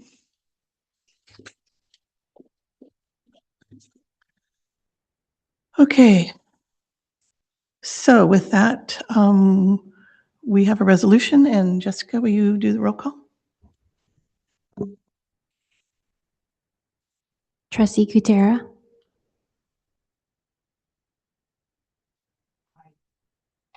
Trustee Trinilla. Trustee Helton. Trustee Buckner. Trustee Fernandez. Aye. Thank you. Okay, next we will move to consideration of approval of AB 1200, Public Disclosure of Collective Bargaining Unit agreements with the West Sonoma County Teachers Association. Can I get a motion, please? Thank you, Louis. A second? Thank you, Sean. Okay. All right, so this is the public disclosure of costs associated with the collective bargaining agreement between WSCTA and the district. Details of the agreement will be in the next item. The projected increase under the proposed collective bargaining agreement is $626,000 next year, and a compounding increase of $767,000 in fiscal year 28. Based on the estimates, the district will go from a 15.4 unrestricted reserve for economic uncertainties in the current year to 4.37 in fiscal year 28. The district does currently meet the 3% reserve for economic uncertainties under the proposed collective bargaining agreement. Therefore, the superintendent and chief business official has certified to the Sonoma County Office of Education that district can meet the costs associated with this collective bargaining agreement. Happy to take any questions from the board at this time. Thank you. Does anybody have any questions from the board? Just to clarify what you just said, you said that the reserve would go from 15% to 5%? Right now, based off of the estimates and projections, yes. Okay, thank you so much. Any other questions? Okay, all in favor? Aye. Thank you. Next, consideration of approval of tentative agreement between the West Sonoma County Union High School District and the West Sonoma County Teachers Association, including the 2026-2027 school year calendar. Can I get a motion, please? Thank you, Linda. A second? Thank you, Rio. Dan, are you taking this one? Okay. I will take this one, yeah. So as both Lily and Chris have mentioned, really pleased to once again have had a very collaborative and professional negotiation season, if you will, with between WSCTA and our district negotiating team. We met on 4 different occasions, and then followed by a 5th day when we actually met to sign the tentative agreement briefly. But as Chris mentioned, and I'll just reiterate, our district lawyers were not in the room, CTA representatives were not in the room. It's really the local negotiating team and our local district team, and it's really nice to be able to have that level of collegiality and rapport to be able to work through some of our differences and come to what we think is a great agreement on behalf of the unit members, and the district. So I'm not going to share every item that's in the tentative agreement, but I will share a few highlights from that. What we landed on was a 3.55% salary increase that will take effect next year, with a reduction of 1 staff development day, meaning the work year for certificated staff will go from 186 to 185 days. So to kind of make sense of that, the daily rate for staff will go up by 3.55%. Their annual year-over-year increase is a 3% increase, if that makes sense, because of the 1 day fewer working. We increased the district payment for class size averages. We had previously increased that to $8 per student per day. That is now at $13 per student per day, and that's really a good faith item there to be able to say neither the teachers union nor the district wants there to be class size overages. We know that there might be instances where that does happen, but it really disincentivizes that by increasing that amount. So we want to make sure that we can balance class sizes to the greatest degree possible. We increased the sick leave or the injury and illness leave from 10 days to 12 days. And what we are really excited about there is we've always talked about really looking at the members' ability to get STRSable income and things that can really apply to their service credit and STRS. And sick leave is the one type of leave at the end of someone's career that does actually translate into service credit. You can cash that in for service credit, and the maximum that STRS will allow is now 12 days. So we've increased the amount of sick days that we give each year to 12 days. With that, we did remove the bonus days program that we have had in place in the district. So that will be phased out. And then the final couple things I want to point out, a creative item was brought to us by WSCTA, and that was to find a way to have 100% employee plus one and 100% employee plus family option for healthcare. Typically, the district pays that at 85%, and the employee pays 15%. That will continue, but when there is a cost savings where if someone wants to take a more, what we might call a more catastrophic or a high deductible plan, if that amount is actually less than what 85% of the more Cadillac plan would be, the district will pay 100% of that. So it just gives more flexibility and more options for our members, particularly those with young families. And then finally, and Lily alluded to this, and we were very proud to be able to really have some good dialogue about this, and the WSCTA really made some great points about what they really looked at is some equity issues around pregnancy disability leave and how that impacts a pregnant individual's accrual of sick leave over time.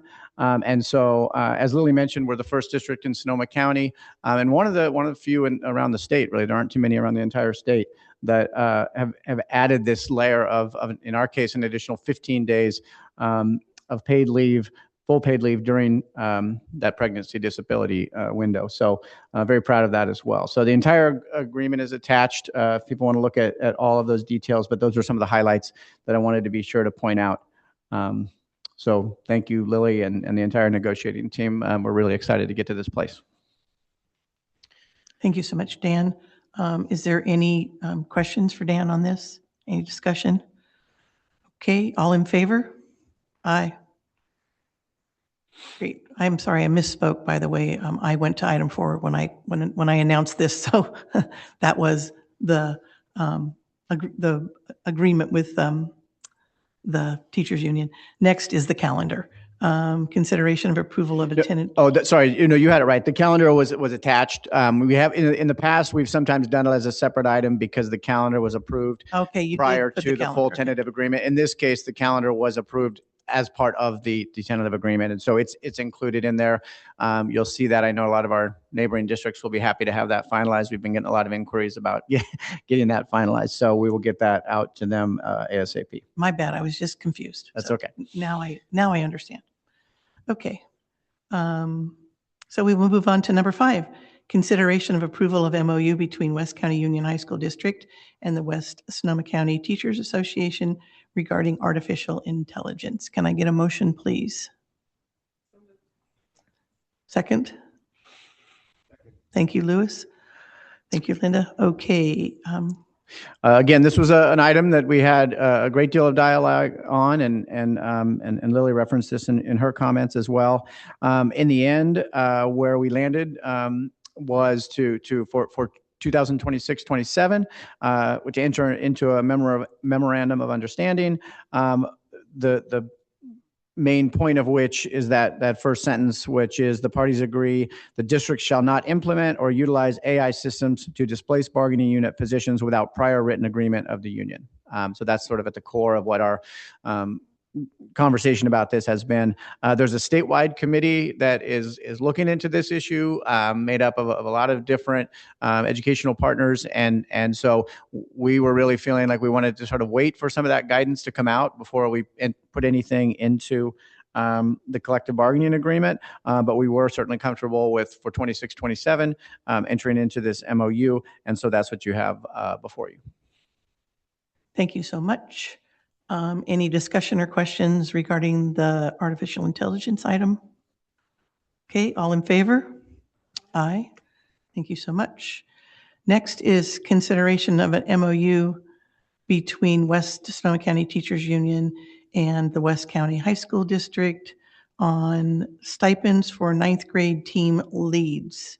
Can I get a motion, please? Thank you, Linda. Second? Thank you, Louis. Okay. Okay, and then this was also agreed to at the time of signing the tentative agreement. With the rollout of ninth grade teams in the 26-27 school year, one of the things that had been discussed was the importance of having a team lead for each of the teams that is being created. Currently, that is 3 teams. So in their recent retreat, I know one of the things they talked about or decided on was looking at who would be the team lead in each of those for each of those teams.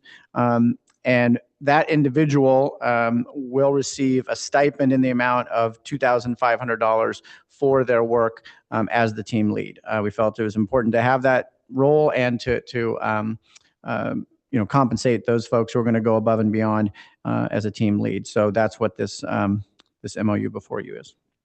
Thank you so much. Is there any questions regarding the team lead stipend? Okay, all in favor? Aye. Thank you. Next, number 7, consideration of approval of athletic stipend schedule for non-district employees. Can I get a motion, please? Thank you, Rio Gotcha. You want a second? Sure. Second. Lewis will second. Okay, go ahead. Okay, so this item really reflects a lot of the conversation that we've been having about really looking anywhere possible to find funding or find areas that we can potentially reduce. It's never easy and never enjoyable to have to make difficult cuts and difficult decisions that impact anyone. And so I want to preface this item with that. But one of the things we've looked at are the various stipends that are paid in the district. Just to give you a sense of that amount, when you add up all of the various stipends that are paid, not just athletics, but athletics and different stipends that are in Appendix B of the collective bargaining agreement, master stipend, all types of things like that. We paid around $600,000 a year, just under $600,000 a year. So this is an area we've looked at closely because that equates to almost the cost of 1% for us with negotiating with WSCTA is about $160,000. So this is almost 4% when we look at stipends. So we wanted to be really. We want to scrutinize these carefully. Where we landed in this particular recommendation is to create 2 tiers of stipends for athletic coaches. There would be the existing salary schedules that we have for on-campus coaches, be it certificated or classified, so any district employees, and then for non-district employees who are coaching, they would be at a rate that would be 0.20 less, so basically 20% less. This was a difficult one for us, but again, we really felt it was important to spread the burden of cuts across a broad range of areas, and this is where we landed with regards to athletics. So we are bringing forward the consideration of approval of a separate salary schedule for non-district coaches versus district coaches, and I'm happy to answer questions. Thank you so much. Is there any discussion or questions related to this? Yes, ma'am. I have a real problem with this one because having been an athletic director, even though at a lower level, getting on-campus coaches for every sport, every assistant is almost impossible. Even if you do, you're not going to get highly qualified ones. I know, and I've been involved at the athletic programs at Anley for 50 years, honestly. And you want the best coaches we can get for those kids. And my whole thing is I have seen coaches that aren't very good ruin a kid. And when you get to high school level, you ruin a kid, you could be changing their career path because they could be going to school on an athletic scholarship. And if they're hurt for a stupid reason because some guy didn't know what he was doing, that's not good. We are already paying our coaches less than many of the surrounding districts. And I know that a lot of the coaches, the groups of coaches, I know football did this, they took their stipends, pooled them, and split them evenly so that everybody would get the same. It behooves us to get the best people possible, whether it be on campus or off campus. And a lot of the time, the pay, they don't do it for the pay, but boy, it sure helps because they're getting off work early and spending a lot of their time away from their family. I know it's a big consideration. We want the best for our kids. And I don't think this is the best for our kids. I think this is not a good move. And I don't think it's in the best interest of the school, even if it's only a temporary move. And that's the way I feel about it. Thank you. Any other comments? Yeah. To be really honest, I don't understand the chart. I don't understand exactly what we're proposing in terms of dollars of stipend for on-campus and off-campus coaches. Can you? Basically, it's the way the ratio works. There's a ratio that is on there, but the simplest way to describe it is it's basically 20% less for off-campus coaches than district employee coaches. Okay, so if just to use generic numbers, if a position warranted a $5,000 coaching stipend for a district employee who was in that role, then the non-district employee would get $4,000. Those are just, using a basic example, but that's the difference. It's a 20% difference. Yeah. How much money are we talking about? Like, what's the, if we paid the same or if we paid 20% less, how much of our budget is that consuming or contributing to? Yeah. So we ran, I don't have the number off the top of my head of what that was. It's, it could change year to year depending on how many district employees come forward and coach versus how many, off-campus coaches or non-district employee coaches. I want to say it was in around 60,000. Is that the savings that we were looking at? It could be more or less on any given year, given how the actual coaching assignments end up. That savings is shifting over to fund the 3.55% that was put onto the salary schedule. And the day reduction was also put towards funding that 3.55%. Yeah. Right. So this is where I say, trying to find those dollars. This is one of the areas that we're proposing to find some of those dollars to undergird that increase. I just want to add, I spoke with Mr. Elwood last night about this specifically to get his take, and he was not in favor of this at all. And I believe we got a letter from the other AD as well. So, and we did meet with our two athletic directors today, they, as you would expect, advocated very strongly for their coaches, and we value all of our coaches. Period. District employee coaches, non-district employee coaches, and I don't disagree that we want great coaches for our young people. Sports teams and strong athletic programs are great for the school, as are all the other programs. So none of these cuts are easy, but we certainly have been very diligent in trying to find dollars where we can, and so that's why we brought this forward. And if I may, I would like to add that we were really focused on this was a tough year for reductions across the board.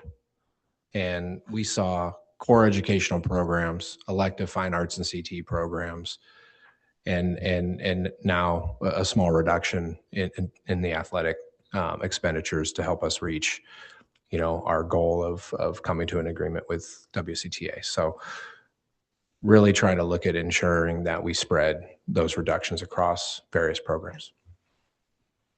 We're in the unenviable position as a board of having to figure out how to not run out of money.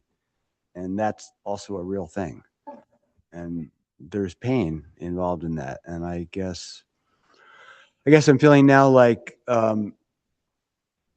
standing behind the really complicated and good work that our teams have already done to try to balance into some kind of situation where we are still giving raises. But so, yeah, we're in the tough seat.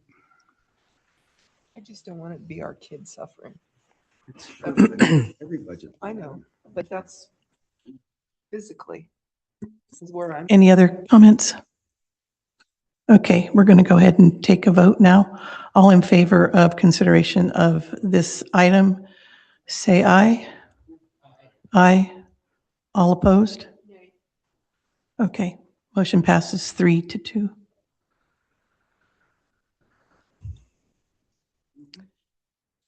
Number 8, consideration of approval of auxiliary salary schedule. Can I get a motion, please? Thank you, Sean. Thank you, Rio. Go ahead.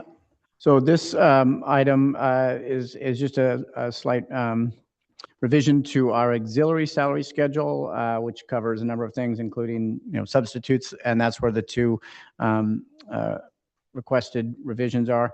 One of those is simply cleaning up some of the language. The language in our current auxiliary salary schedule about what constitutes a half-day sub versus a full-day sub is a little convoluted. So we've tried to just simplify and clarify that by saying a full day is working, more than half a day, a 7.5-hour workday for a teacher. So if you work 3.75 hours or more of a day, and a half day is less than 3.75 hours. So it just sort of simplifies that calculation of what constitutes a half day versus a full day. And then again, in a small cost savings here, and because we have not had difficulty attracting substitutes to our district, we are proposing to eliminate the $1,500 bonus that is paid to substitutes after 30 consecutive substitute days or a total of 60 non-consecutive days. So there would be a small cost savings there, but not a significant amount in that there aren't a ton of people who earn that each year. But we didn't feel that it was necessary. That sort of was put in, I believe, after coming out of COVID, and it was a little harder to find subs.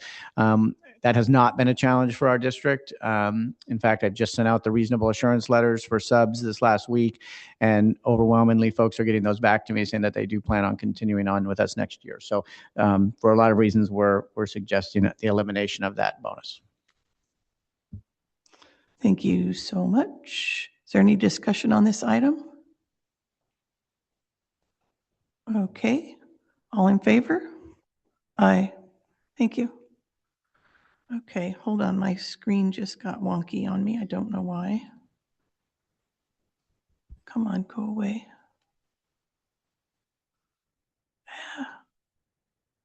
There we go. Okay. Alrighty, next we're going to move to facilities, maintenance, and technology. Consideration of approval of leaseback contractors for inclusion in the district's qualified pool of leaseback contractors to propose on projects. Can I get a motion, please? Thank you, Linda. Second? Thank you, Rio. Jenai. Check. Can you guys hear me? Yeah. Sorry, I don't know what's going on with my microphone. This item's really as presented. We put out an RFQ. We've done leaseback for multiple projects, including our current career technical education facility.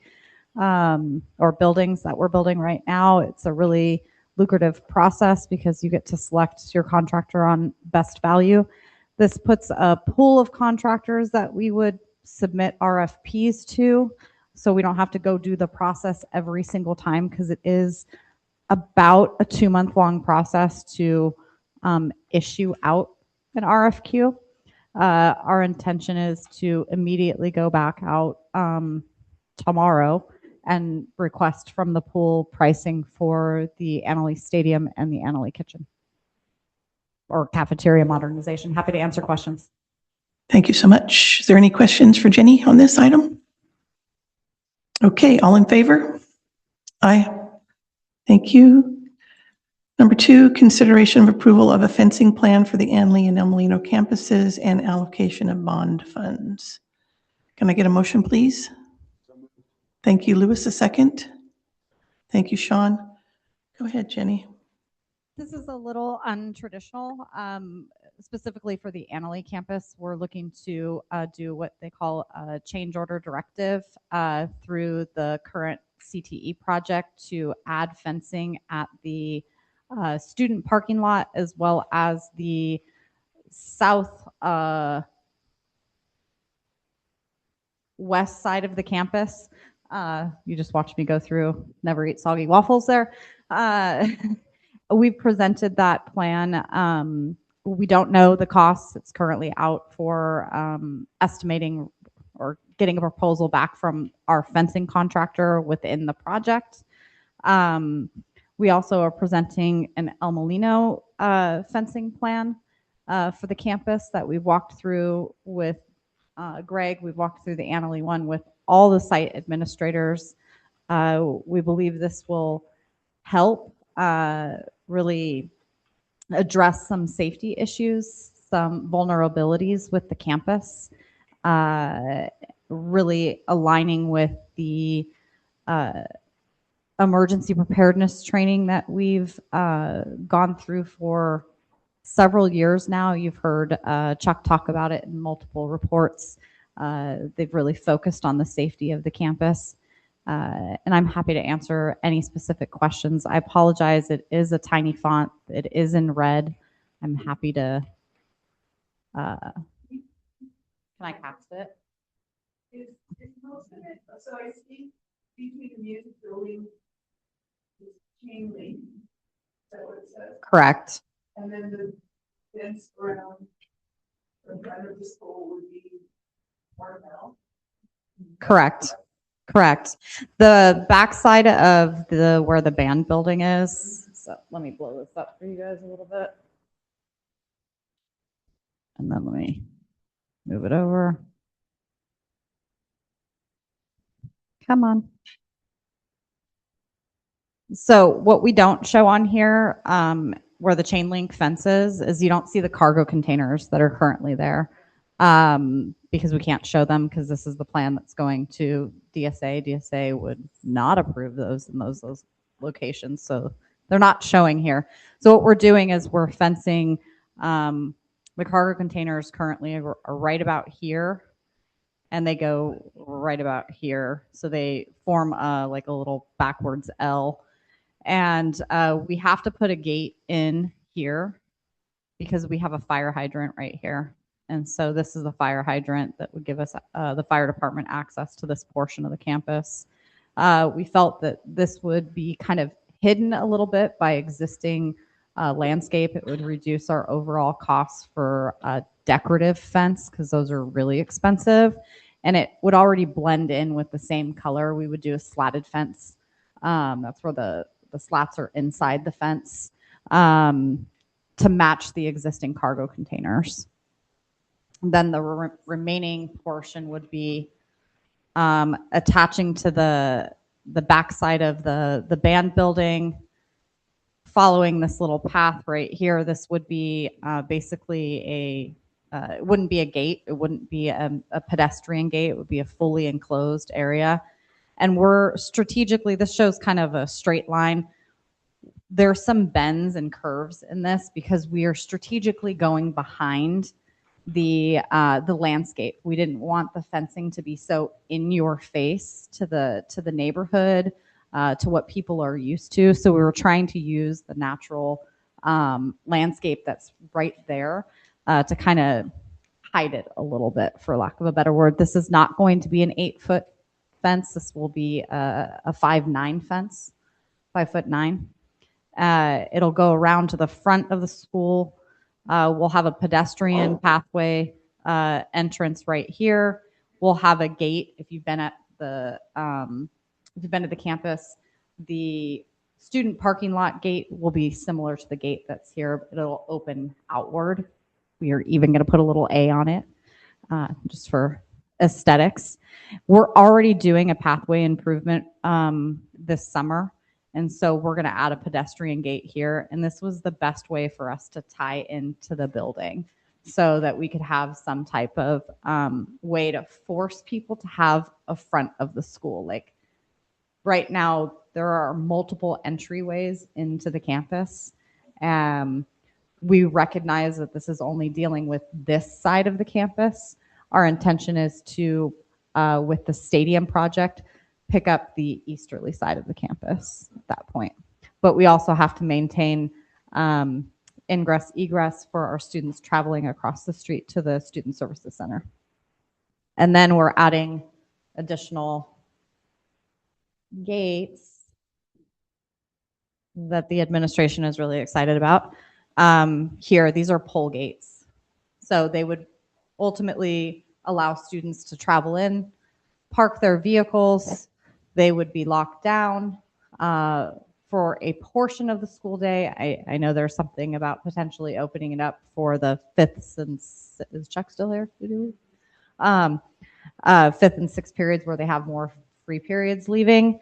We're also putting one at the back portion of the campus along Eddy Lane, not on Eddy Lane, but so that kids can't travel through up and around.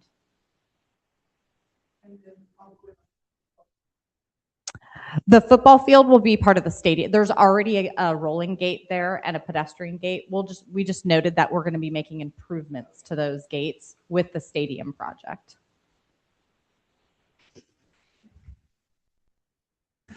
So, like, is that part of what happens in the morning if someone comes in and opens all of these gates?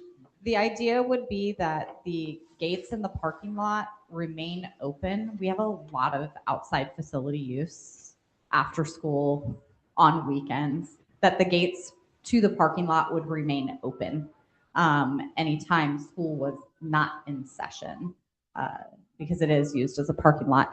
The other portions of the gate would be open just like we traditionally do with the opening of any school. Our custodian gets in about 45 minutes to an hour before school starts and goes through the process of opening the campus. With our gates that would be going down the fire lane, those will be motorized. We currently have a clicker.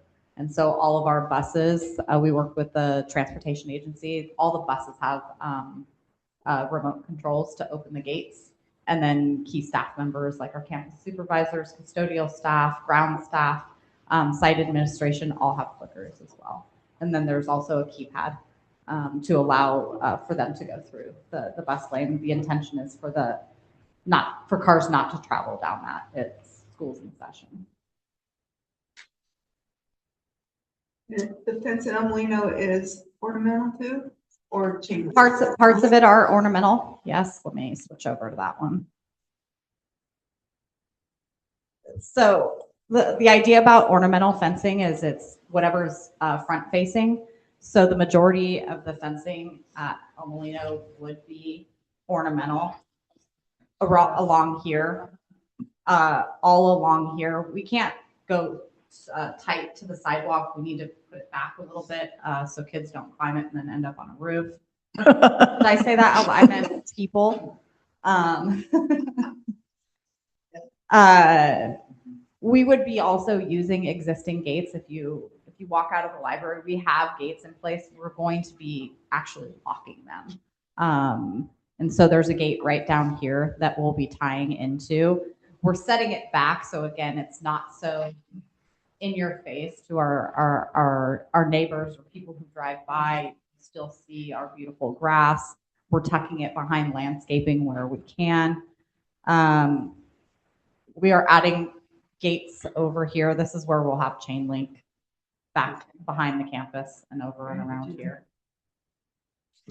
It's not visible. Yeah. It's like, do people now go and use the basketball courts during off times? Not really. The basketball courts don't get used a lot. We do have our neighborhood kids who like to e-bike everywhere, and they scare me because they do. I've seen them out there without their helmets on, doing all kinds of crazy tricks. The goal is, again, not to lock people out of being able to have access to our facilities. It's more to make sure that they're not on our campuses during the school day.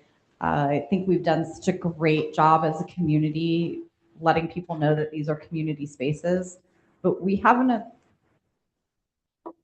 abundance of people who think that they can just walk their dogs during the school day or just enter the property. And this is on both campuses. And we're not necessarily locking them out of access to the stadium.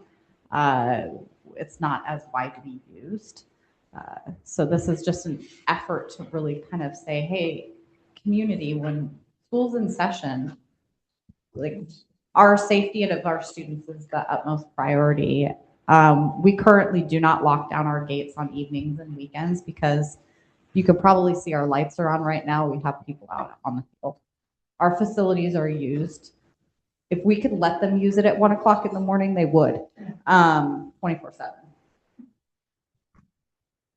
Well, I, for one, really appreciate the fact that we're considering doing this.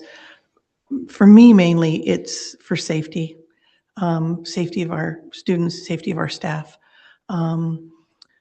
It's an unfortunate situation that we find ourselves in this day and age, but we see what happens across the country all the time. And our campuses are very, very, very accessible and very wide open. And it's hard for any type of administrator to be able to manage people coming and going. And we need to know who is on our campus and when they're on our campus. And so by having these fences and these gates, I think we're going to have a little bit more control. It's not a matter of, I think, keeping kids from leaving as much as it is for me for safety purposes. Yeah, I'm sure it will help us maybe not have as many kids going to Safeway. But anyway, I think it's just a really important piece for the safety of our community and for our campus. And I, for one, have been on this campus a number of times. And I come walking out of a room and there's 3 women walking their dogs. One goes and does their business and they just walk on. And it's like, I'm sorry, but this is a school campus. And one of our former trustees made it a point to kind of yell at a woman and say, pick up that, and they looked at her funny and just kept walking. It was really sad. But I see that a lot happening on both campuses. So I think that's going to be it's really weird, I think, during the day for people to think they can just come wander on a school campus. I don't quite understand. Yeah, just to echo that point, if we were to build a brand new school today, the California Department of Education facility requirements require them to be fenced in. When you go to pretty much anywhere that's more urban, they are completely fenced in, and it's not always done with such a soft touch. So I think we're really trying to be thoughtful to not just our staff and our students who this will be a change to the way things look, but also thoughtful in the way that we bend and mold it into existing landscapes where practical. Thank you so much, Jenny, for bringing this, and thank you for the good explanation. Can I get anybody with any questions or comments? Okay, we will go ahead and vote on this item. All in favor of the fencing? Aye. Thank you. Okay, Measure A bond and budget project update. Jenny. I just have a couple quick updates. Just wanted to let you guys know the CTE new building at Annalee keeps trucking along. Every day there's a change. So happy to give any tours to see some the things that have happened since your guys' last visit. Echoed being able to give those tours last Thursday from various people around the county as well as students. It was just really heartwarming and worth all the effort to get to this point. It gets me a little verklempt as well, to see how excited people are about our facilities and watch people who are other educators within our community could see our vision and be a little jealous. So I was kind of cool about that. Thank you guys for just approving the fencing planning, allowing us to proceed forward. I just want to clarify, it's not likely that the El Molino campus will be completed by the start of school. Annalee's a lot different. I have to go through a bidding process for the fencing, so it's going to take me a little bit longer, but I'm going to do every effort. You guys know me. I'm going to do everything I can to get it as close as possible. We're underway with the stadium design. We just submitted documents to California Geological survey regarding all of the soil conditions. That's a requirement for us to deal with the bleachers. We also just started DD for that's design development for the cafeteria modernization. I was hoping to get a little bit of direction tonight regarding the tennis courts at El Molino. I know that we had I presented last month that I was going to come back with a plan, and I've talked a lot with Chris and Andrew with respect to the best funding source, and we do believe that the bond funds would be the best use of that. It's I don't think it'll be any more than $25,000. The tennis folks are committed to helping. They have, I think, until the 15th to collect some funds. I don't know what that is, but I would be happy to report that out once I know more. Otherwise, that's it for tonight for me. Why don't you wait what the community says that they will help support with, and then maybe we can bring that back in June? The only thing I am looking for is if we wanted it to be a viable project for the summer, I wanted to start that process now. I think that's a good idea. And I just want to give us a thumbs up. I would love that. I would just be looking for direction if you're okay with that. Yeah. We have some funds that we set aside for summer projects that we do that are relatively small, that don't necessarily come to the board for each particular item. They do come to you as part of the warrants and transactional things that happen. I do think it would go a long way to this community, and the courts are, I think, if we're not going to repair them, we should close them. Yeah. Can I get a thumbs up from folks if you're 23. 23, and hopefully a little from the community? Okay, Thank you. You got some support there.